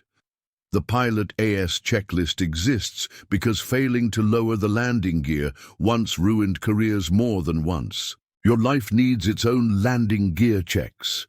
Backup plans for childcare, redundant account logins, monthly financial reconciliations, and pre-written templates for crisis communications. Maneuvering also demands moral discipline. Logistics can be used to manipulate and to control. Keep that line in sight. The aim is to preserve life and function, not to turn people into cogs. When you plan a strategic retreat, do it with dignity. When you orchestrate a surprise, consider the human cost. The best maneuvers preserve the trust you will need for the next campaign. Apply these lessons in simple, immediate ways. Make a shared calendar with your partner and practice the check-in ritual for 5 minutes each Sunday. In friendship, be the one who sends the event link and collects payments. Make the small administrative labor your gift. At work, start every project with a 2-minute handoff document that states assumptions, owners, and deadlines. If you lead a business, build a crisis playbook, designate spokespeople, draft template statements, and identify external counsel before you need them. For political organizers, map your volunteers into shifts and practice rapid response drills. For faith leaders, institute transparent financial reporting and external oversight of safety practices. Maneuvering wins not by the brilliance of a single move, but by the cumulative effect of many small correct ones. Discipline is boring, but it is what lets you execute the brilliant when it matters. Coordination is mundane, but it is what turns scattered energy into force. Logistics are tedious, but they are the scaffolding that keeps structures upright under storm. Sun Tzu's generals built their victories on these mundane tasks because they knew that glamour rarely holds when the wagon train is stuck in the mud. Move well, communicate clearly, rehearse your exits and entries, and respect the small processes that keep your world intact. When you do, you will find that the battles you feared are smaller, rarer, and far more winnable, because you were already ready to move when the moment demanded it.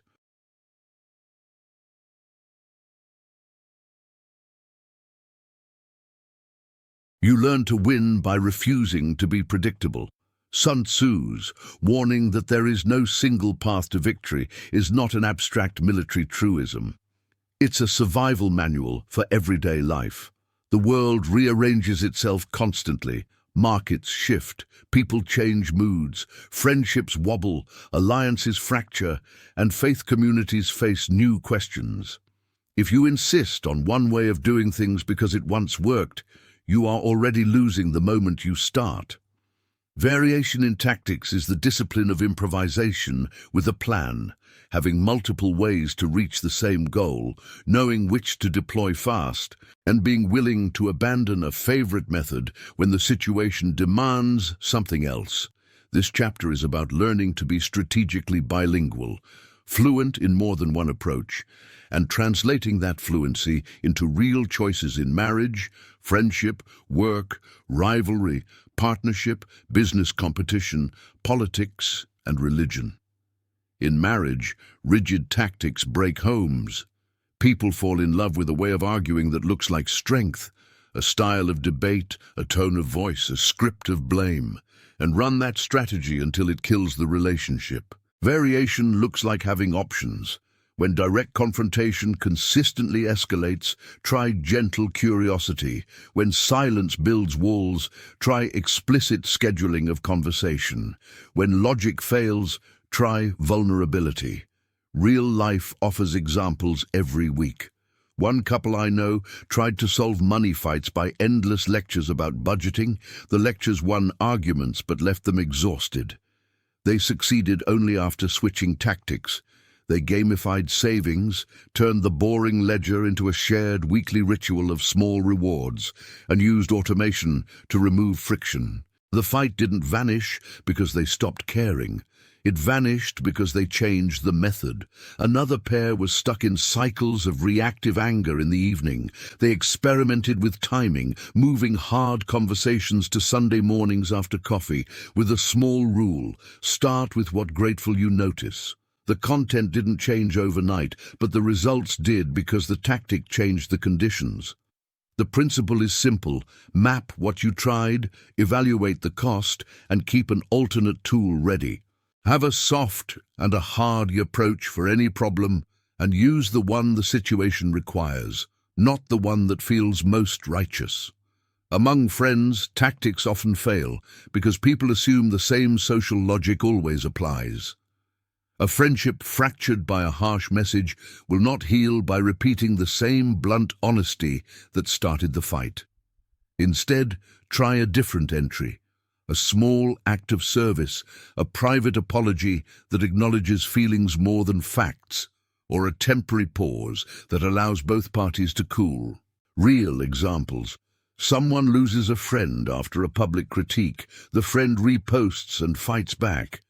The injured party can either escalate publicly or change tactic by sending a mutual friend to mediate, or by showing up with a small gift that says, "I see you." The latter is not manipulation, it's changing the battlefield. Social dynamics respond to tone and venue. If a direct ask for repayment of a loan always produces avoidance, modify the tactic. Propose a payment schedule that fits the debtor's reality, even accepting micropayments, or convert the loan into a gift if the relationship matters more than the cash. Variation in friendship is less about winning and more about preserving the alliance in shapes that both can inhabit. At work, rigidity is career death. Some managers think praise is the tool, others only scold. Some employees respond to autonomy, others to tight structure. The tactical virtue is to learn each person's rhythm and have multiple levers for influence. Take performance management. One team member improves through direct feedback, another shuts down and needs delegated small wins. The leader who insists on a single management style creates friction, turnover, and stagnation. Consider a product launch that stalls. Instead of pushing harder on the same marketing channel, test a new tactic, partner with a micro-influencer, run an experiential pop-up, or pivot the product message to a different pain point. A real-world story. A tech team poured months into a feature that user testing ignored. Pivoting to a simpler UX change, a tactic much cheaper to implement, created adoption without more resources. The lesson: keep alternative routes ready. A/B test not just products, but approaches to people and persuasion. When you face genuine enemies, people who oppose you, variation becomes a survival skill. Sun Tzu advises winning without attrition. Sometimes that means baiting, sometimes that means walking away, sometimes that means legal channels. If a rival uses public shaming, counterattacking in kind hands them the stage. A better tactic might be to focus on a quiet record of competence, gather testimonials, document your story, and let evidence displace rumor. If direct confrontation draws you into a losing pattern, switch to containment. Anonymize your vulnerabilities, strengthen defenses, and wait for the opponent to show their hand. A friend who found herself repeatedly targeted by a workplace bully stopped responding publicly and instead documented incidents, routed them to HR with timestamps, and built a network of witnesses. The bully's power diminished because the tactic changed. The asymmetry shifted from noise to proof. Variation gives you the choice to respond in the dimension that hurts the adversary least and protects you most. Business partners test your tactical flexibility because the relationship blends intimacy with stakes. Partners who adopt the same strategy forever, always bootstrap harder, can crash when conditions change. Variation here means instituting multiple governance tools, short-term sprints for product development, a rotating decision authority when stress is high, escrowed funds for conflict resolution, and pre-agreed mediation clauses. One startup founder I know faced a partner who wanted to expand internationally immediately while he preferred consolidation. Instead of forcing a vote that would fracture the company, they agreed on a staged approach. Pilot in one market with separated budgets. That compromise was a tactic, not capitulation, that preserved the partnership while testing the expansion thesis.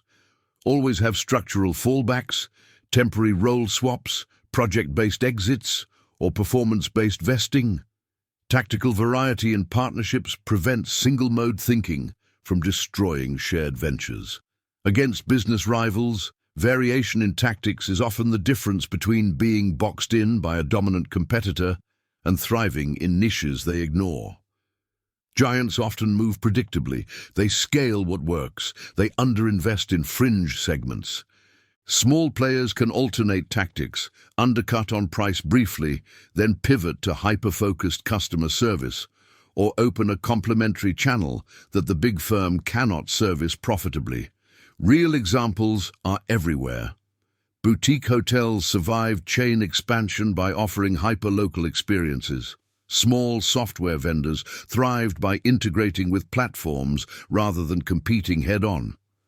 The smart entrepreneur has multiple playbooks: price, value-add, partnership, niche, content, and timing. Each fight requires choosing one and switching fast when the opponent adapts. Politics demands tactical variation more than almost any other arena because audiences change quickly and opponents read the same playbook. Campaigns that succeed are those that oscillate tactics. Retail organizing followed by large media buys, policy substance in between symbolic gestures, micro-targeted outreach in one district and broad coalition building in another. The politician who only rallies or only legislates will find their career brittle. Consider when a scandal hits.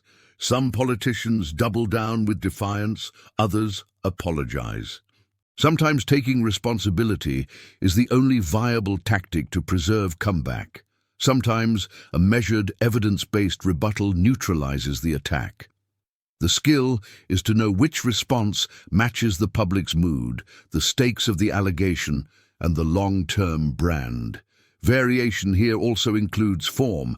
Town halls, op-eds, social media Q&A, and face-to-face listening tours are different instruments. Play the one the situation requires. Religion and faith communities test tactical humility because beliefs touch identity. The wrong tactic, aggressive conversion, public shaming of doubters, or defensive secrecy, inflames conflict and drives people away. Variation in pastoral strategy means balancing firm doctrine with compassionate engagement. If doctrinal debate pushes people to leave, try relational tactics, community service that demonstrates faith through action, listening sessions that surface real concerns, or interfaith collaborations that model humility. A congregation that lost young members to perceived intolerance found tactical success by shifting from sermons about doctrine to service projects that made the church's relevance obvious to the wider community. The message didn't change entirely, but the tactic did, proving values through action rather than winning arguments. In faith, tactics that respect dignity and emphasize lived example often secure deeper influence than public debates. Across all these domains, the same operational rules apply. First, never commit to a single playbook. Inventory your tactics like tools in a kit: conversation, silence, proof, pause, small tests, public framing, private negotiation, legal escalation, ritual reform, automation, and exit. For each recurring problem, list 3 alternative responses and the conditions in which you'll switch. Second, test fast and cheap. A small experiment reveals whether a tactic works without burning your resources. Third, watch feedback signals, tone, behavior, metrics, or public reaction, and set objective thresholds for change. If a tactic produces a negative signal for 3 cycles, swap to the backup plan. Fourth, maintain reserves. Sun Tzu warns against prolonged wars. Variation works only if you have energy and resources to deploy different tactics over time. Fifth, coordinate your team. If you are in a partnership, family, or organization, make sure everyone knows the contingency plans and the signs that trigger each tactic. Surprise is for strikes, not for your own side. Be careful with moral flexibility. Variation in tactics is not an excuse for manipulative behavior. There is a moral line between choosing the right tool for a complex problem and using cunning to harm others needlessly. Sun Tzu prized efficiency, not cruelty, and the wise strategist seeks the least destructive path to the end. When tactics involve other people's dignity, choose the tactic that preserves it if possible. When legality is in question, default to transparency and counsel. Finally, practice the muscle of switching.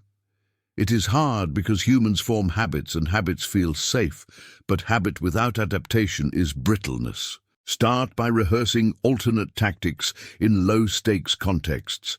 Try 2 styles of difficult conversations with friends, alternate leadership approaches in a small project, or run tabletop exercises with partners to simulate crises. Over time, you will learn to read the inflection that says, "This tactic is dying," and to flip to another without guilt or grand drama. Variation in tactics is the art of survival in a world that refuses to behave the same way twice. It allows the small to outmaneuver the large, the patient to outlast the loud, and the humane to preserve what matters while still achieving results. When marriage, friendship, work, rivalry, partnership, business competition, politics, and faith all demand different means to similar ends, the person who wins is not the one with the loudest sword, but the one with the most flexible playbook, the clearest thresholds for change, and the courage to switch midstream when the situation, merciless and indifferent, demands it.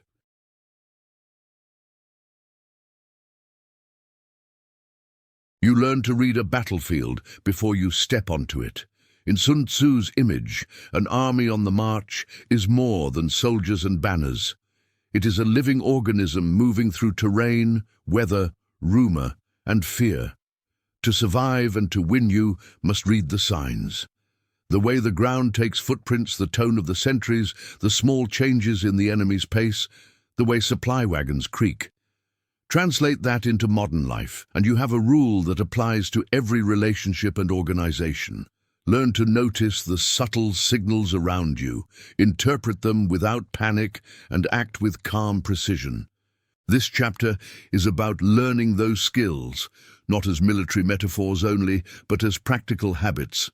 How to see the first frost of trouble in a marriage, the slow erosion of trust among friends, the quiet shift in office morale, the opening for a rival to strike, and the early warnings that politics or faith communities are about to fracture. The army on the march survives because it pays attention. You survive the same way. In marriage, the signs are almost always small and domestic before they become seismic. A partner who once laughed at your jokes grows quieter. Small chores are left undone. A usual text that used to say, "on my way," becomes "running late." These are the reconnaissances of the heart. Couples who survive notice these micro shifts and respond before resentment hardens. Practical tactics. Keep a mental, or better, a literal, log of rhythm changes for a week. Note when mood shifts correlate with sleep, paydays, deadlines, or alcohol. If you see a pattern, treat it like a scout's report, not a provocation. Ask a gentle question at a neutral time. "I noticed you've been quieter lately. Is something weighing on you?" Avoid launching a full assault in the heat of an evening argument. The army on the march rule is gather information, check supply lines, sleep, money, time, and only then decide move or pause. Sometimes the right move is small logistics. Reorder the weekend schedule, hire a cleaner for a month, or book a checkup, because many fights start from exhausted soldiers and empty cupboards, not from malice. Among friends, the terrain is social and notorious for hidden traps. Gossip is a weed that grows in the cracks of communication. You'll notice first the pauses at group texts, the polite but brief responses, the invite list subtly changing. When someone starts leaving you out of plans or the tone becomes clipped, treat it as reconnaissance intelligence rather than immediate betrayal. Ask one person privately. Don't announce war. Often you'll find the movement was accidental. Scheduling conflicts, misread jokes, or a worry someone thought was private. When it is intentional, the wise maneuver is staged. Repair where repair is possible, set boundaries where needed, and conserve energy where not. For example, if a friend repeatedly cancels and gives excuses, don a levy a full assault of anger. Test with low-risk experiments. Invite them to low-effort events. Offer a clear time. See if they respond. If the pattern holds, reallocate your social supplies elsewhere. Friends who read their terrain act like scouts. They rotate attention to the relationships that reciprocate, and they rescue burned connections with small triage measures. An honest conversation, a small apologetic act, or a documented favor repaid. At work, the signs are digital and bureaucratic. An email thread that shrinks you out of CC, a meeting where you are no longer asked for input, a decision that gets made without your consultation.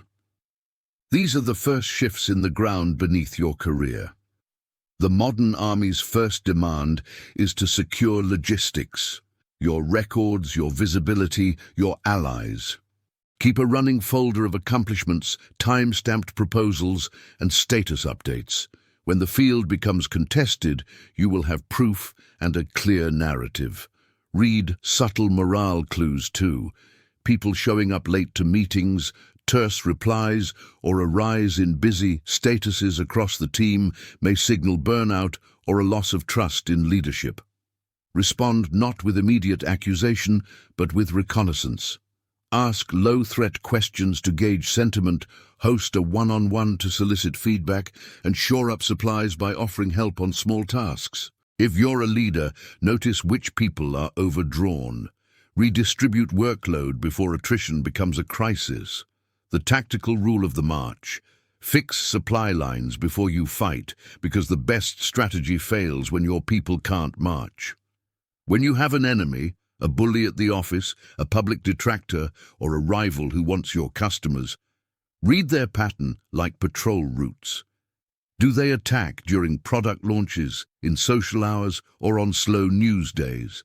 Do they prefer public shaming or quiet sabotage? The signs are the rhythm of their hits. Once you map the cadence, control your response. If they strike on social media, avoid feeding their energy. Instead, deploy a planned, factual response that lands on your own channels with timing chosen to blunt the blow. Preserve reserves, legal counsel, trusted amplifiers, documented evidence. Don't be reactive to every provocation. The general preserves the core forces and lets minor raids pass. A real-world move. A small business faced a smear campaign from a competitor that launched on a Monday. Instead of arguing point by point on comment threads, the owner gathered customer testimonials, published a calm FAQ, and offered a limited-time refund guarantee, moves that changed the terrain from rumor to verifiable service. That shift removed the enemy's advantage because the ground they hoped to exploit, public doubt, was made solid by proof. Business partners and co-founders expose you to a special mix of intimacy and risk. The first signs of trouble are often around finances and decision cadence, late expense reports, missed board items, defensive language in updates. Treat these as graspable signals. The tactical march here is to convert ambiguity into protocol before the friction becomes a war. When you notice repeated delays in reporting, institute a simple, neutral process, shared financial dashboard, weekly reconciliations, and a third-party accountant if necessary. Read morale too. Are team members taking sides? Are employees leaving quietly? These are scouts calling, someone will not stay when the march becomes a rout. Act quickly to create contingency plans, temporary reassignments, escrowed funds, or a neutral mediator, so the enterprise can keep moving even if leaders stumble. If the signals point to deeper incompatibility, secret deals, unexplained withdrawals, don't wait for collapse. Execute an agreed exit plan you had in place. The smartest founders set those procedures while the land is peaceful. Facing rivals in the market requires constant terrain reading, competitors' product updates, hiring spikes, sudden press or aggressive pricing are all signals of their intent. Early warning signs include job postings for specific roles, movement of their supply chain, or sudden pre-orders. Use market reconnaissance, customer feedback, third-party reviews, and price monitoring to detect shifts early. Then decide, confront, evade, or outflank. If a rival cuts prices, the ground will favor low-margin buyers. Your answer may be to emphasize service, build loyalty programs, or temporarily shift to a niche market where price matters less. Logistics matter here. Secure supplier relationships, ensure fulfillment capacity, and protect cash reserves so you don't run into a battle of attrition you can't afford. In one example, a small food brand noticed its competitor advertising nationwide expansion. The brand read the warning signs, expanded distribution but limited production, and instead scaled customer experience locally, deepening loyalty where the competitor couldn't match quality. The competitor's expansion fizzled. The small brand's steady march paid off. Politics is the purest field of signal reading. Poll dips, donation surges, shifts in endorsement patterns, or media framing all signal where the ground is shifting. Successful campaigns treat every committee meeting, endorsement, and local event as a reconnaissance mission. If a demographic starts to cool, you change tone. If a local leader flips, you mobilize ground troops. Timing is everything. The right policy timing can blunt a scandal, the wrong speech can widen it. A tactical leader monitors the field continuously, listens to volunteers at doors, reads call notes, watches turnout in early events, and adapts. The march is won by those who notice a swing and mobilize quickly. Call a targeted phone bank, shift ad dollars, or stage a policy reveal that reframes the debate. Politicians who ignore early signs discover they are suddenly behind in a terrain they once controlled. Religious and faith communities have their own signs: declining attendance, less volunteer sign-up, shorter commit messages, or a rise in complaints to elders. These are early frost on the harvest. Leaders who read the signs act before crisis, ask congregants why they stopped coming, create listening sessions, and reallocate organizers to re-engage lapsed members. Logistics matter. Are donations down? Is the bulletin accurate? Is leadership taking too long to adjudicate complaints? The march goes sideways when governance fails. A faith community that notices early disengagement can launch small, meaningful outreach, home visits, practical service days, or an experimental evening program that re-establishes rhythm. Do not wait for scandal to force reforms. The general that prepares quietly preserves the flock. Across these domains, the same habits will serve you. Keep scouts, people or systems that report small changes. Maintain supply caches, money-time trusted relationships, log small anomalies without judgment, and create protocols to test, escalate, or pause. Learn to ask the scout question: when you notice a signal, what does it imply 3 moves ahead? If a partner disappears from texts, is the implication short-term stress or long-term withdrawal? Test, don't assume. Use buffers. Rules that prevent a single missed event from becoming a break: a late notice policy, a shared calendar, an emergency fund. Rehearse responses. Have a short template for public crisis communication, an agreed cooling-off ritual for heated family fights, or an internal audit schedule for business concerns. Most failures are not due to a lack of courage, but to a failure of early detection and small corrective action. Finally, cultivate emotional discipline. The army on the march does not panic at the first skirmish. It notes, reports, and decides. When you read a sign of trouble, do not let fear send your troops into rash attack. Move deliberately, gather more information, protect your lines, and choose a proportional response. Sometimes the best move is to shelter and wait. Sometimes it is to strike a single decisive blow. Sun Tzu's point was never that one must always fight. It was that knowledge of the field, careful logistics, and steady morale win more often than brute force. So train your eyes to see the small things: the way a partner's laughter changes, the length of friends' replies, a colleague's sudden silence, a competitor's hiring spree, a politician's small retreat, a congregation's dwindling Sunday coffee crowd. Read those signs like a commander watching the path ahead. Prepare your supplies, shore up your morale, and move with strategy.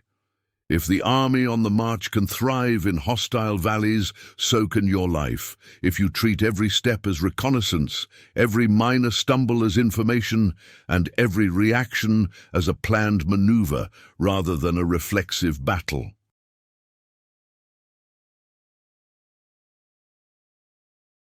In The Art of War, Sun Tzu speaks of something often overlooked but deeply profound: terrain. He said, "Victory in war does not depend solely on courage, but on understanding the ground you stand upon." In ancient times, terrain referred to the physical land, mountains, rivers, valleys. But in modern life, the terrain is your environment, your situation, your relationships, and the emotional and social ground where your battles take place. You can have strength, intelligence, and courage, but if you fight on the wrong ground, you'll lose before the first blow is struck. So, the question in today's world is this: where are you standing, and are you fighting the right battle in the right place? In marriage, the terrain is emotion. When both partners are angry, it's like 2 soldiers fighting in the mud. Every step is slippery, every word gets twisted, and no one truly wins. Sun Tzu's wisdom applies perfectly here.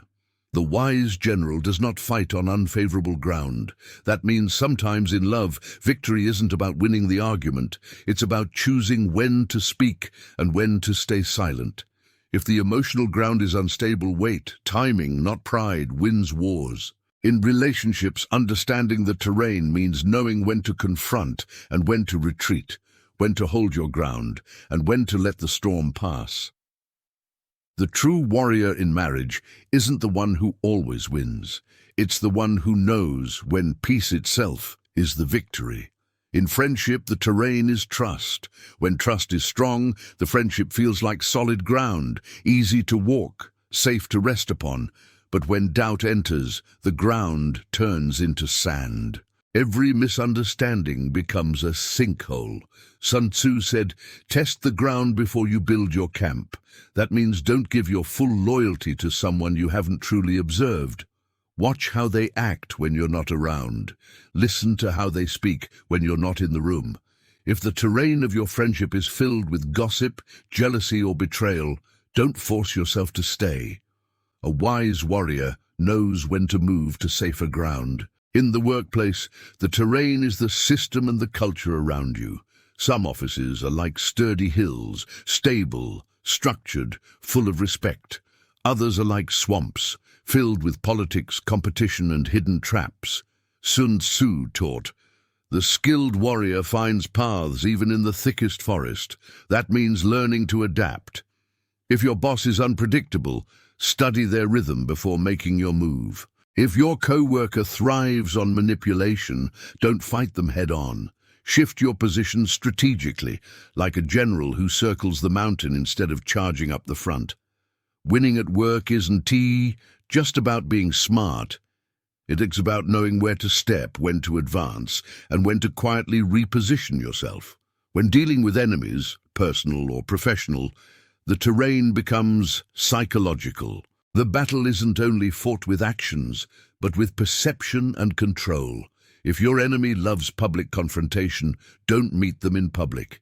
That's their terrain, and there they hold the advantage. Sun Tzu's advice fits perfectly.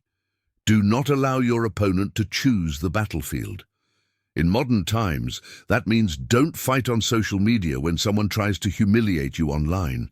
Don't let them drag you into emotional chaos. Move the battle to private ground, or better yet, don't fight at all. The smartest warrior wins by control, not by noise. In business partnerships, the terrain is transparency and alignment. When the foundation of trust is solid, the partnership thrives. But when it's built on assumptions and unclear agreements, it's like setting up camp on unstable ground. One wrong step and everything collapses. Many businesses fail not because of lack of funding, but because they never studied the terrain before building. Sun Tzu said, "Know which ground is firm and which is treacherous." Before entering any partnership, define the terms clearly. Who controls the money? Who makes the decisions? What happens if the business fails? These questions are your map, your compass, your survival plan. In the battlefield of business, clear agreements are stronger than good intentions. When facing competitors in business, the terrain becomes the market itself. Before you strike, study where your opponent is strong and where they're weak. If they dominate through low prices, maybe your advantage is in quality. If they win on visibility, maybe you can win through connection and service. Sun Tzu said, "Do not fight where your enemy is strong." In modern terms, stop copying your competitors. The moment you imitate them, you're standing on their terrain, and they already know how to fight there. Create your own ground. Innovate. Redefine the rules of engagement. The smartest companies win not by fighting harder, but by fighting differently.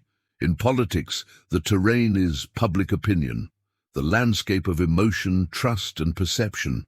Even the most brilliant policies can fail if they relaunched at the wrong time or delivered to the wrong audience. Sun Tzu wrote, "The wise leader aligns with the currents of the people." In the modern world, that means reading the emotional climate of society before making your move.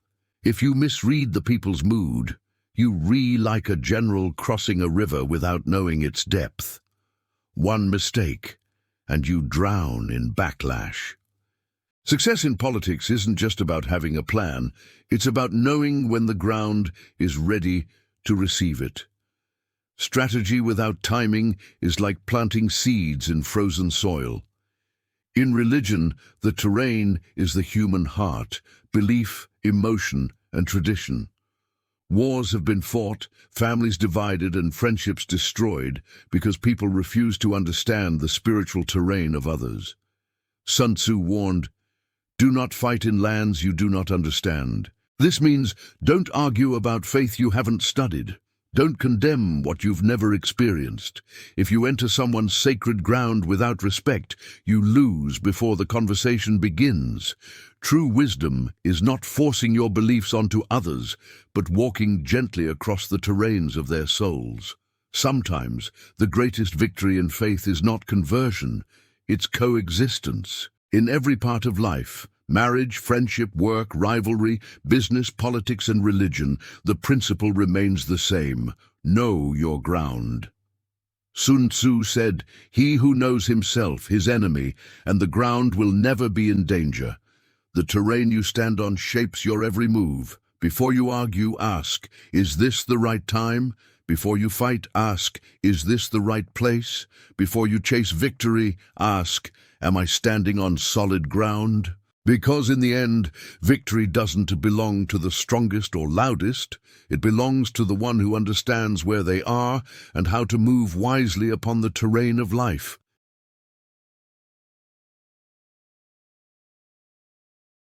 They say every person fights a war, even if they never lift a sword. Sun Tzu called it the 9 situations. 9 different conditions of battle, 9 psychological landscapes where people rise, retreat, break down, or break through. But what's striking is that he wasn't just talking about military warfare. He was describing human life itself, the way we argue, compete, love, and survive. And if you look closely, every struggle you face, at home, at work, in politics, or even in faith, fits somewhere among these 9. The first is dispersive ground, when you're among your own. Sun Tzu said, "When fighting on your own territory, do not pursue battle." In simple terms, when you're surrounded by your people, it's not time to fight. It's time to unite. In marriage, dispersive ground is home. Arguments here are like setting fire to your own house. Many couples fight over pride, not purpose. Who's right? Who's louder? Who wins the moment? But Sun Tzu reminds us that when the battle happens on your own soil, no one truly wins. The smarter move is preservation. If you're both exhausted, put down the sword. Protect the peace first, fix the truth later.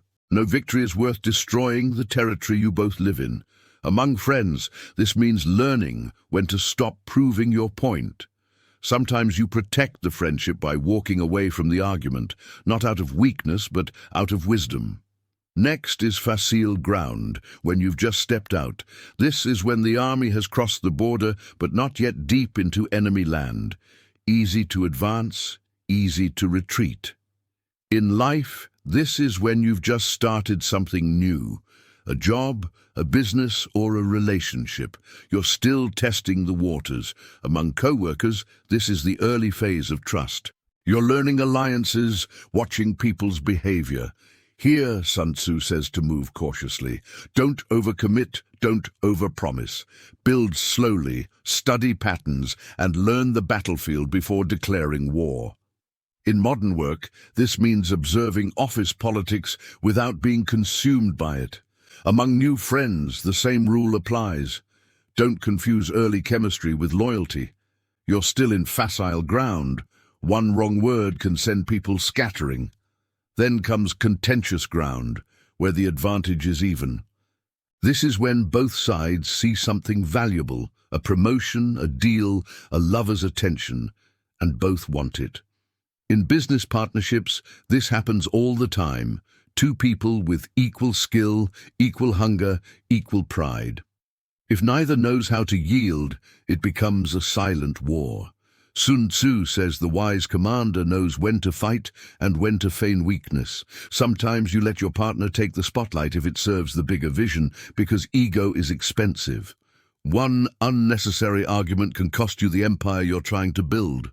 In marriage, contentious ground is that recurring fight that no one wants to lose: money, power, decisions, or in-laws. Sometimes the real strategy is not to dominate but to de-escalate. You pick the fight only when the outcome brings peace, not pride.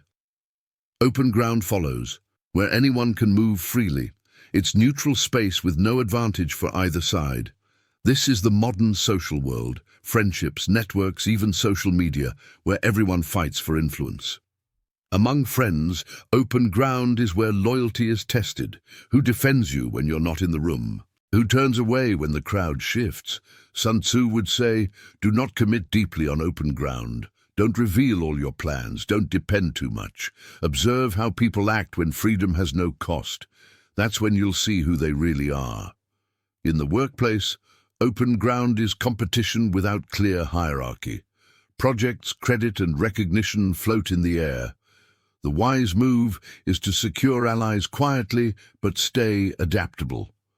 Those who cling to one tactic in open ground usually fall first. Next is ground of intersecting highways, where everyone's interests meet. This is where paths cross, where multiple forces converge. In modern life, it's the marketplace, the community, or politics. Sun Tzu says, control this ground and you control the flow of war. In politics, this is the stage where opinions collide. Every word, every action ripples through thousands. The lesson is not to fight every battle, but the right ones. The politician who reacts to everything loses energy. The one who chooses silence strategically gains power.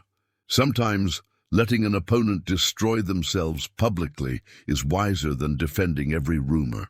In religion, intersecting ground is interfaith dialogue. Different beliefs, same humanity. Instead of fighting for dominance, the wise believer seeks shared purpose, compassion, service, unity, because here, the war that wins souls isn't fought with doctrines but with deeds. Serious ground is when the stakes turn real. This is when you step deeper into enemy territory. Retreating now costs more than advancing. In business, this is the investment stage, when your money, reputation, and time are already on the line. Sun Tzu's wisdom is to reinforce morale and clarify purpose. Don't panic. This is where leaders are tested. You must remind your team why you started, because doubt is deadlier than defeat. In marriage, serious ground happens when life tests you. Sickness, failure, betrayal. Running away is easy, rebuilding is hard. But Sun Tzu would say, rally your troops. In this case, your troops are trust, patience, and forgiveness. You win not by running, but by advancing toward healing instead of retreating to blame. Among friends, serious ground appears when loyalty costs you something, when standing up for a friend risks your comfort or reputation. That's where you learn who's real. After that comes difficult ground, when movement is hard. The terrain is rough, the road uncertain, and every choice seems wrong. In work, difficult ground is burnout, when deadlines crush creativity and politics drown purpose. Sun Tzu's answer is simple: simplify and reorganize. Cut what's not essential. A tired army needs rest, not more orders. Sometimes retreat isn't surrender, it's strategy. The smartest move is to pause, refocus, and rebuild strength. In relationships, difficult ground is miscommunication. Both love each other but can't understand one another anymore. Forcing more words only deepens confusion. Silence, space, and reflection help realign your formation. Among business partners, difficult ground is when cash flow collapses or clients vanish. Panic divides partners, strategy unites them. Instead of blaming, identify the bottleneck, reassign roles, and shift tactics. The battlefield is mental before it's financial. Then there's hemmed-in ground, when escape seems impossible. Sun Tzu said, desperate ground inspires the greatest courage. In life, This is the moment when you've got no way out. Bankruptcy, heartbreak, scandal, betrayal. Everything feels like it's closing in. This is where people either break or become legendary. A spouse discovering betrayal faces hemmed-in ground. You can't go back, and moving forward hurts. But Sun Tzu teaches, when trapped, fight smarter, not with revenge, but with reinvention. Use pain as fuel. Turn grief into clarity. Redefine yourself so completely that the betrayal becomes your rebirth. In business, this is the crisis that forces innovation. When the company's dying, that's when the boldest ideas appear, because desperation strips fear. The best entrepreneurs emerged from failure. When there's nothing left to lose, strategy becomes pure. In politics, a candidate in scandal either crumbles or transforms. Some use honesty as a weapon. Admit, reset, rebuild. When trapped, make the ground your weapon. Finally, desperate ground, the fight for survival. This is the final stage, when defeat is certain unless you act. Sun Tzu said, "When soldiers are left with no escape, they will fight with the strength of 10. Desperate ground in life is when you hit absolute rock bottom. The divorce is final, the friendship is gone, the business bankrupt, the reputation ruined, the faith fading. And yet, this is also where rebirth happens. When you stop asking, "Why me?" and start asking, "What now?" Sun Tzu understood human nature. People only unlock their full potential when the bridge behind them burns. Desperate ground forces evolution. In marriage, it's the couple that almost separates, but decides to rebuild from scratch. Among friends, it's the one who betrayed you, but comes back transformed. And both decide to forgive. At work, it's the employee who lost their job, but built a business from the lessons of failure. In politics, it's the fallen leader who re-emerges not through image, but through integrity. In faith, it's the soul that questions everything, and in questioning, finds truth deeper than doctrine. Sun Tzu wasn't teaching us how to kill. He was teaching us how to live, how to survive our daily wars without losing our humanity. Each of the 9 situations mirrors a stage of life, from comfort to crisis, from confusion to clarity. The lesson is timeless. Know your ground, know yourself, and when the battle finds you, don't waste your energy fighting blindly. Understand the terrain, adapt to it, and turn it to your advantage. Because in the end, the real art of war is not in destroying others. It's in mastering the wars inside us.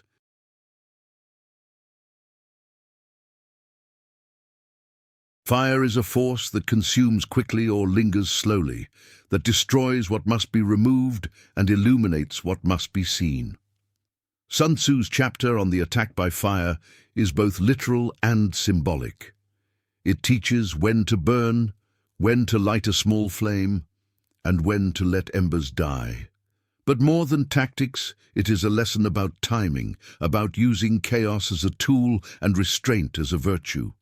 Fire can win a war in a single night, or it can ruin a nation through slow attrition. In modern life, the fire can be a viral post, a decisive resignation, a public exposure, a legal move, an unforgiving schedule, or the emotional flare that finally forces truth into the open. The core rule is the same as in waging war. Know your resources, understand the cost, and act quickly and precisely when the condition is right. Never let the flame become a wildfire that consumes what you intended to save.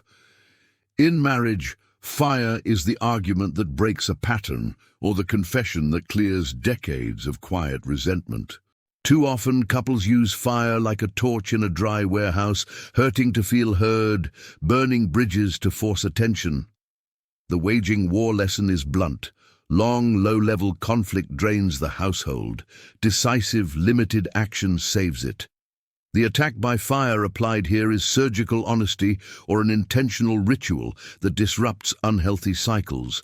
A short, brutal truth said with care, a temporary separation agreed as a reset or a hard boundary, delivered not as punishment, but as an emergency measure to protect one's peace. For example, years of passive complaints can be extinguished by a single night of honest negotiation with clear follow-up plans, counseling dates, concrete behavioral agreements, scheduled check-ins. That is fire used to burn the rot, not burn the house. Conversely, throwing fuel on every disagreement, public accusations, social media takedowns and ultimatums turns a repairable rupture into irreversible damage. Remember the waging war principle. Prolonged conflict exhausts, swift corrective fire conserves. Among friends, fire often takes the form of gossip, social exclusion, or the dramatic reveal of betrayal. People light small flames, snide comments, leaked messages to vent envy or to assert dominance. The strategic use of fire in friendship is rarer but more powerful, a straightforward confrontation that calls out a pattern and offers a path back. Consider two friends where one constantly undermines the other in social settings. The slow approach, passive-aggressive replies, retaliatory gossip, creates an extended war of reputation that consumes both parties' social capital. The attack-by-fire approach is to stage a single, honest conversation where the hurt is exposed, expectations clarified, and a repair plan proposed. Or, if the harm is severe, the fire may be a clean break. Remove yourself from the circle decisively and publicly if needed, so the toxic behavior can no longer spread. As with waging war, the goal is not theatrical victory, but resource preservation. Stop the drain on your peace and social bandwidth. In the workplace, the metaphor of fire is everywhere. Layoffs that must be announced, projects that must be cancelled, reputational crises that demand immediate public response. Waging war teaches that prolonged battles over turf or credit are fatal. Attack by fire says some things must be burned fast and intentionally to save the organization. Imagine a toxic project that wastes months of work. Instead of patching and pretending, a decisive shutdown, clear explanation, preserved data, and a reallocation of resources protects the company's runway. Or consider intellectual property theft revealed publicly. A quick, lawful and measured legal strike paired with transparent communication to clients can extinguish rumors before they spread.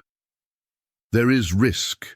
The wrong kind of public conflagration can attract scrutiny, lawsuits, or talent flight. Therefore, the modern leader must align the waging war discipline, calculate costs, protect morale, anticipate backlash before lighting the match, and then act with speed to reap the strategic benefit. When it comes to enemies and rivals, both personal and professional, fire is often the weapon of temptation. Revenge feels righteous and immediate, but it is costly. The wise strategist borrows from waging war and attack by fire. Let small provocations pass, conserve strength, and reserve the right fire for decisive moments.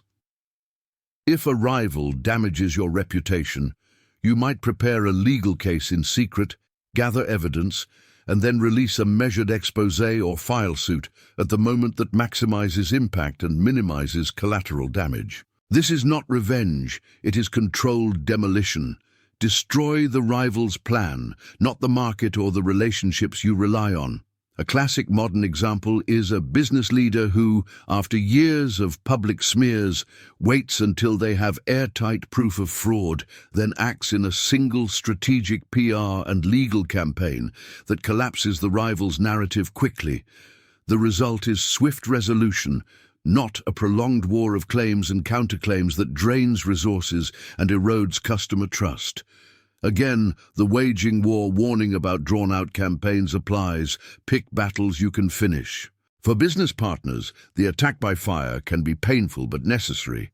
Sometimes a company must use decisive measures to sever toxic equity ties, restructure ownership, or force a buyout to stop a slow death. Partnerships that continue in rancor lose clients, talent, and focus.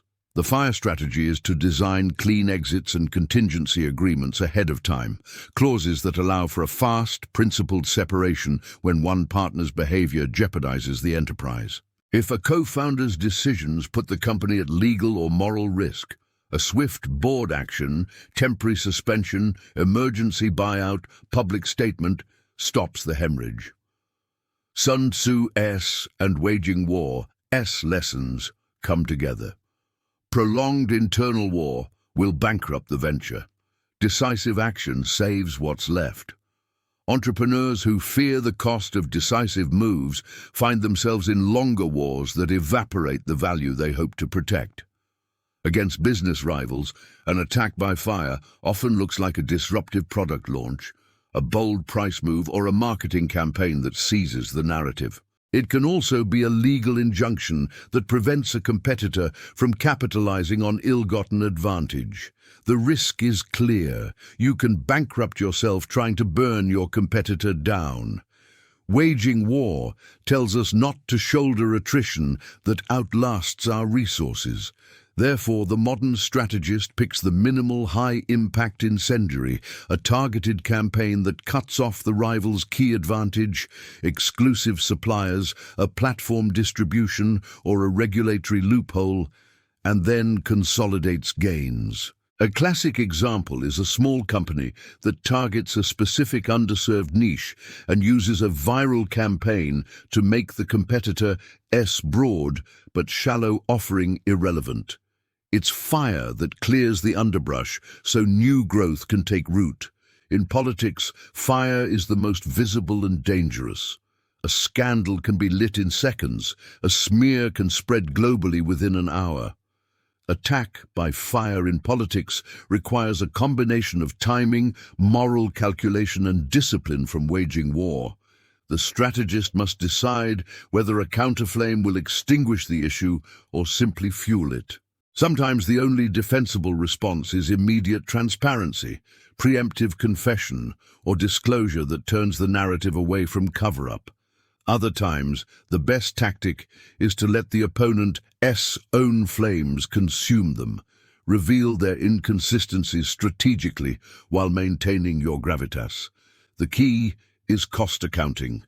How much will a drawn-out battle cost the public, the party, and the institutions?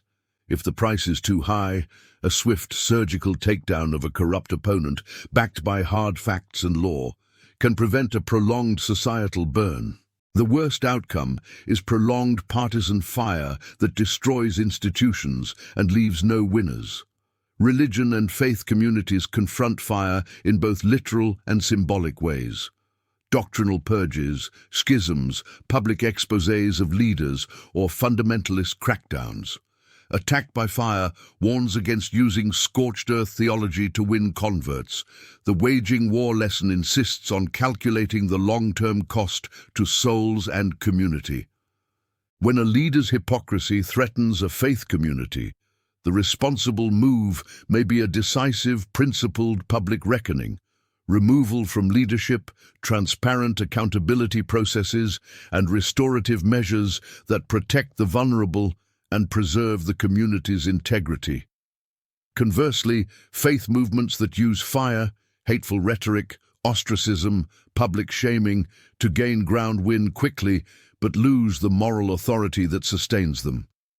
The most enduring religious victories come from disciplined, compassionate reform that extinguishes corruption without consuming the fellowship itself. Emotionally, fire is the flare that exposes truth, anger, accusation, confession.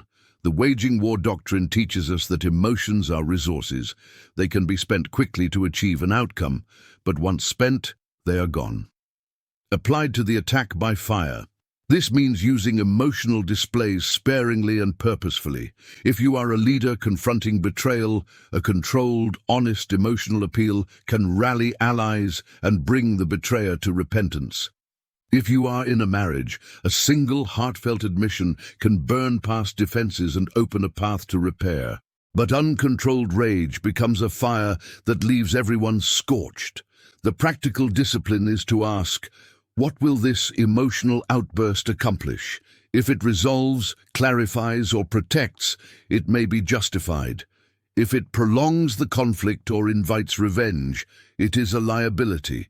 Each use of fire requires three things from the strategist: calculation, timing, and an exit plan.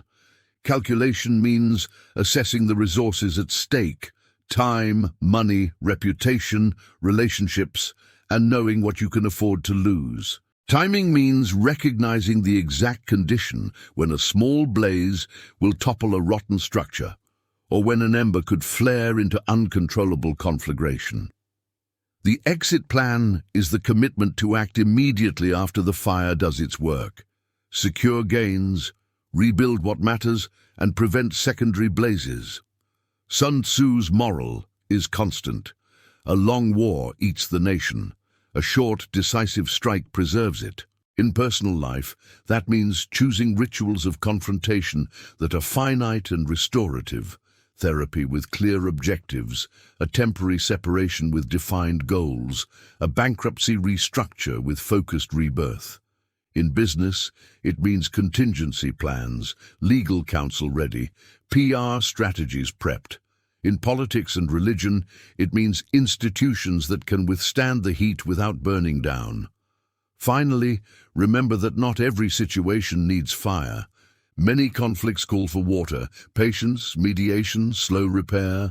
The danger of worshipping the dramatic is that you forget the power of steady work. Sun Tzu and the logic of waging war together advise a mixture. Fight when the fight will end quickly and favor your preservation. Defer or douse when the fight threatens to become a prolonged drought of resources. The art is choosing which tool to use. A candle to warm, a flare to signal, a controlled burn to clear diseased wood, or no flame at all. When used wisely, fire can be cleansing. Used poorly, it becomes ruin. The true strategist seeks to keep what matters while removing only what must go, using heat to purify, not to punish.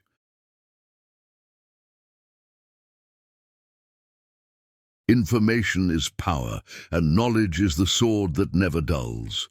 Sun Tzu's final chapter, The Use of Spies, teaches that in any conflict, whether on a battlefield or in daily life, intelligence is more valuable than brute strength. Without insight into intentions, desires, and hidden movements, even the strongest army falters.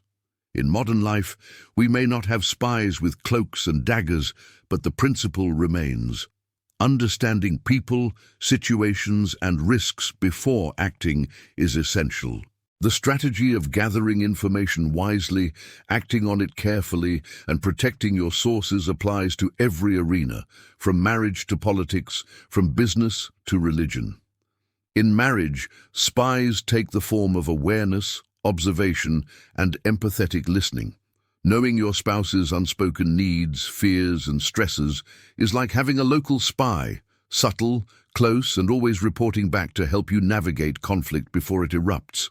For example, a partner may be quietly struggling with work pressure or health issues.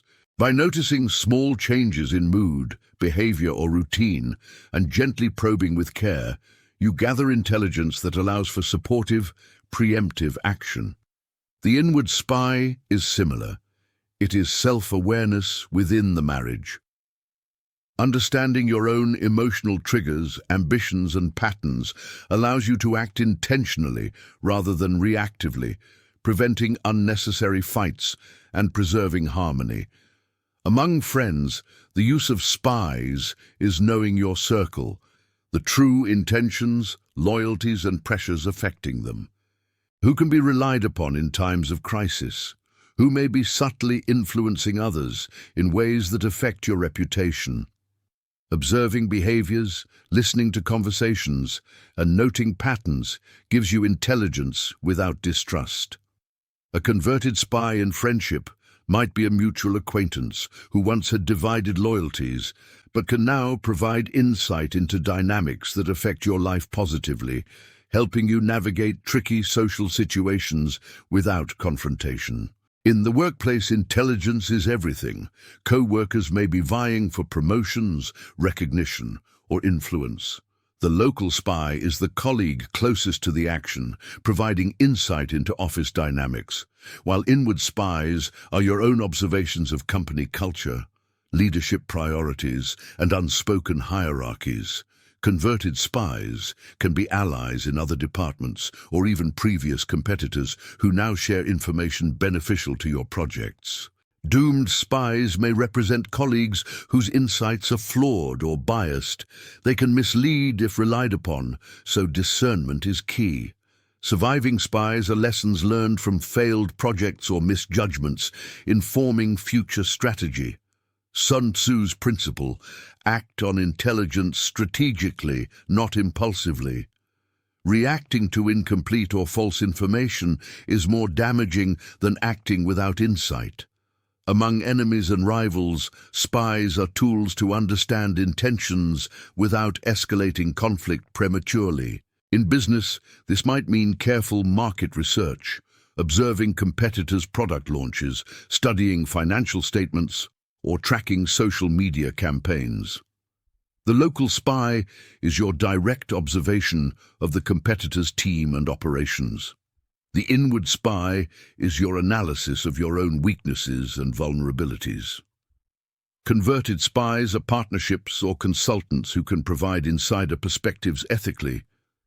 Doomed spies are unreliable leaks or rumors. Surviving spies are lessons from previous failed encounters. Timing is everything. Releasing your own strategy before you fully understand the rival can lead to catastrophic losses.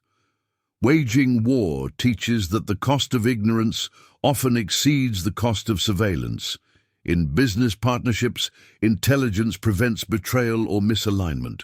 Knowing your partner's goals, financial pressures, and long-term intentions is critical. The local spy may be subtle financial audits or observing day-to-day behavior. Inward spies are your honest assessment of trust and risk. Converted spies might be mentors or advisors with insider understanding. Doomed spies represent false assurances from parties who appear trustworthy but are not. Surviving spies are the lessons drawn from previous conflicts or failed projects. Acting on intelligence allows decisions to be proactive rather than reactive, preventing prolonged conflicts that drain resources and relationships. In politics, spies are the lifeblood of strategy. Local spies are the grassroots sources that reveal public sentiment and opposition movements. Inward spies are self-reflection on a candidate's messaging, weaknesses, and optics. Converted spies are former opponents or insiders who can provide insight without betrayal. Doomed spies are those spreading misinformation that can mislead if believed without verification. Surviving spies are historical lessons from past elections or campaigns. Successful political maneuvering relies on careful intelligence gathering before major actions, debates, legislation, or public attacks. Acting without insight can lead to gaffes, scandals, or misreading voter priorities, turning potential victories into disasters. Religion and faith communities face their own subtle wars: spiritual, social, and organizational. Local spies may be congregants' unspoken concerns, community tensions, or dissenting voices. Inward spies are leaders' self-reflection on doctrine, biases, and leadership style. Converted spies may be former critics or members who now support reform, providing insight into broader community sentiment. Doomed spies can be zealots spreading false interpretations, and surviving spies are lessons from schisms, scandals, or reforms that failed. Using intelligence wisely allows spiritual leaders to guide communities effectively, mitigate conflict, and foster growth without unnecessary division or harm. The 5 types of spies Sun Tzu identifies: local, inward, converted, doomed, and surviving, exist in all spheres of modern life. Local spies represent those embedded in the environment, closest to the action, quietly gathering vital information. Inward spies are self-reflective, keeping internal clarity to avoid being misled. Converted spies are allies who provide insight once unavailable or opposed. Doomed spies are false or unreliable sources that can mislead and must be identified. Surviving spies are experience and lessons learned from past conflicts, failures, and victories applied to future strategy. A true strategist balances these, acting decisively with intelligence, not impulse. The modern application of spies is not espionage in the literal sense, but ethical observation, active listening, pattern recognition, and strategic networking.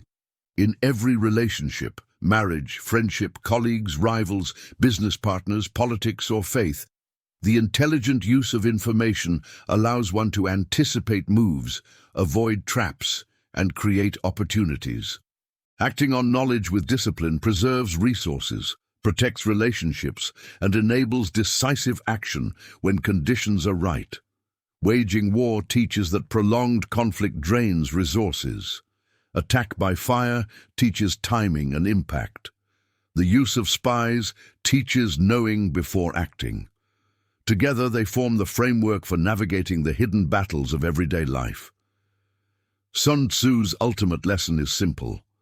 Force alone cannot win. Strength without intelligence is wasted. By understanding motives, reading the subtle signs, and interpreting patterns before committing action, modern strategists, whether leaders, partners, friends, or spouses, can preserve energy, prevent unnecessary conflict, and achieve outcomes with precision. The art of using spies is the art of seeing, knowing, and acting with foresight. Information becomes the true weapon, shaping victories before a single blow is struck, ensuring that when the battle comes, it is not only fought, but already won. Imagine this: disrespected at work, overlooked in the meeting room, betrayed by people you trusted. Then it triggers you to argue, explain, and fight, but nothing changes. And then you'll realize maybe explaining yourself to them was never worth it. What if the most powerful move isn't to fight back, but to vanish? Not in weakness, but as a calculated strategy. This isn't about running away. It's about reclaiming your power through the disciplined art of silence. Today, we explore the 7 psychological effects of vanishing that makes your enemy panic in chaos, and how to turn stillness into your ultimate weapon. First, when you vanish, you create confusion. Think about that colleague who always takes credit for your work, or that friend who only calls when they need something. They rely on your predictable reactions, your anger, your frustration. It's a script they know by heart. When you suddenly go silent, the script is gone. They've lost their map. As Sun Tzu said, all warfare is based on deception. Your silence is a fog of war that descends upon their mind. They can no longer predict you, and without prediction there is no control. They are left asking, what are they thinking? What's their next move? They are now reacting to your absence, not the other way around. If you've ever used silence to regain control, comment below. Silence is my new strategy. The second effect is curiosity. Humans are inherently curious. When a pattern is broken, our minds desperately want to fill in the blanks. When you disappear from their radar, their mind becomes a detective, trying to solve the mystery of your absence. Are you planning something? Have you found something better? This curiosity is a powerful psychological advantage. While they are busy wondering about you, you are busy working on you. Sun Tzu wrote, "Be extremely subtle, even to the point of formlessness. Be extremely mysterious, even to the point of soundlessness. Thereby you can be the director of the opponent's fate." Their focus is now consumed by your shadow, while your focus is entirely on your growth. If you're rebuilding in silence, comment, "My focus is my power." This leads to the third stage, guilt. Ever notice how silence makes people uncomfortable? In that quiet space you create, their own thoughts become loud. The person who wronged you starts replaying conversations. They question their own actions. Did I say something wrong? Was I unfair? Your absence becomes a mirror, forcing them to look at themselves without your voice there to distract them. Your silence isn't an accusation. It's a space where their own conscience does the work. They start to wrestle with the possibility that they were the problem. This isn't about revenge, it's about natural consequences. Their mind becomes its own battlefield. If you believe in the power of self-reflection, comment, "My silence speaks volumes." Fourth, your vanishing triggers a fear of exposure. People who thrive on undermining others often do so in the shadows, confident their actions will never be brought to light. Your silence is a spotlight they didn't see coming. They start to panic. What if they tell others what I did? What if my reputation is at stake? They fear that your quiet withdrawal is a prelude to a public revelation of their true character. Sun Tzu advised, "The wise warrior avoids the battle." You don't need to expose them. Their own fear of exposure will discipline them. Your stillness makes them feel transparent, their flaws suddenly visible for all to see, even if only in their own mind. If you've ever walked away to protect your peace, comment, "I choose peace over pointless battles." The fifth and perhaps most draining effect on them is overthinking. Their mind, once occupied with manipulating or controlling you, is now a chaotic storm of what-ifs. What does their silence mean? Are they angry? Are they plotting? They will analyze every past interaction, every word, every gesture, searching for clues that aren't there. This mental exhaustion is a strategic victory for you. While they waste their energy in a self-made labyrinth of paranoia, you are investing your energy into your goals, your health, and your future. You are building in peace while they are falling apart in chaos. As Sun Tzu noted, "He who is prudent and lies in wait for an enemy who is not will be victorious." Let them exhaust themselves. If you're channeling your energy into growth, comment, "My energy is sacred." As they overthink, they inevitably make the sixth mistake: strategic errors. Desperate to break your silence and regain a sense of control, they will act impulsively. They might send a flood of messages, try to provoke a reaction through others, or make clumsy apologies. Their panic clouds their judgment. In their rush to solve the problem of your silence, they reveal their weaknesses, their insecurities, and their true intentions. Sun Tzu taught, "In the midst of chaos, there is also opportunity." Their mistakes provide you with clarity. You observe their frantic moves from a place of calm, gaining a deeper understanding of who they truly are. Their desperation confirms your decision to withdraw was the right one. If you value observation over reaction, comment, "I observe, I learn, I grow." Finally, the seventh and ultimate effect is their loss of power. Those who seek to control or diminish you feed on your attention. Your reactions, your energy, your very presence are their fuel. When you vanish, you cut off their supply. The void you leave is a constant reminder of the power you once gave them and have now taken back. They feel powerless without your audience. The stage they performed on is now empty. This isn't about making them feel small. It's about you realizing how much of your power you were giving away. By disappearing, you don't just reclaim your energy, you reclaim your sovereignty. You become the center of your own universe again. To vanish is not to be weak. It is the ultimate act of self-discipline and strategic wisdom. It is the modern warrior's path to reclaiming control, not over others, but over oneself. You let go of the need to prove your worth, and instead you build it in silence. You return not as the person who left, but as the force you were always meant to be, calm, strong, and unbreakable. Your greatest victories will not be won in loud arguments, but in the quiet discipline of your own mind.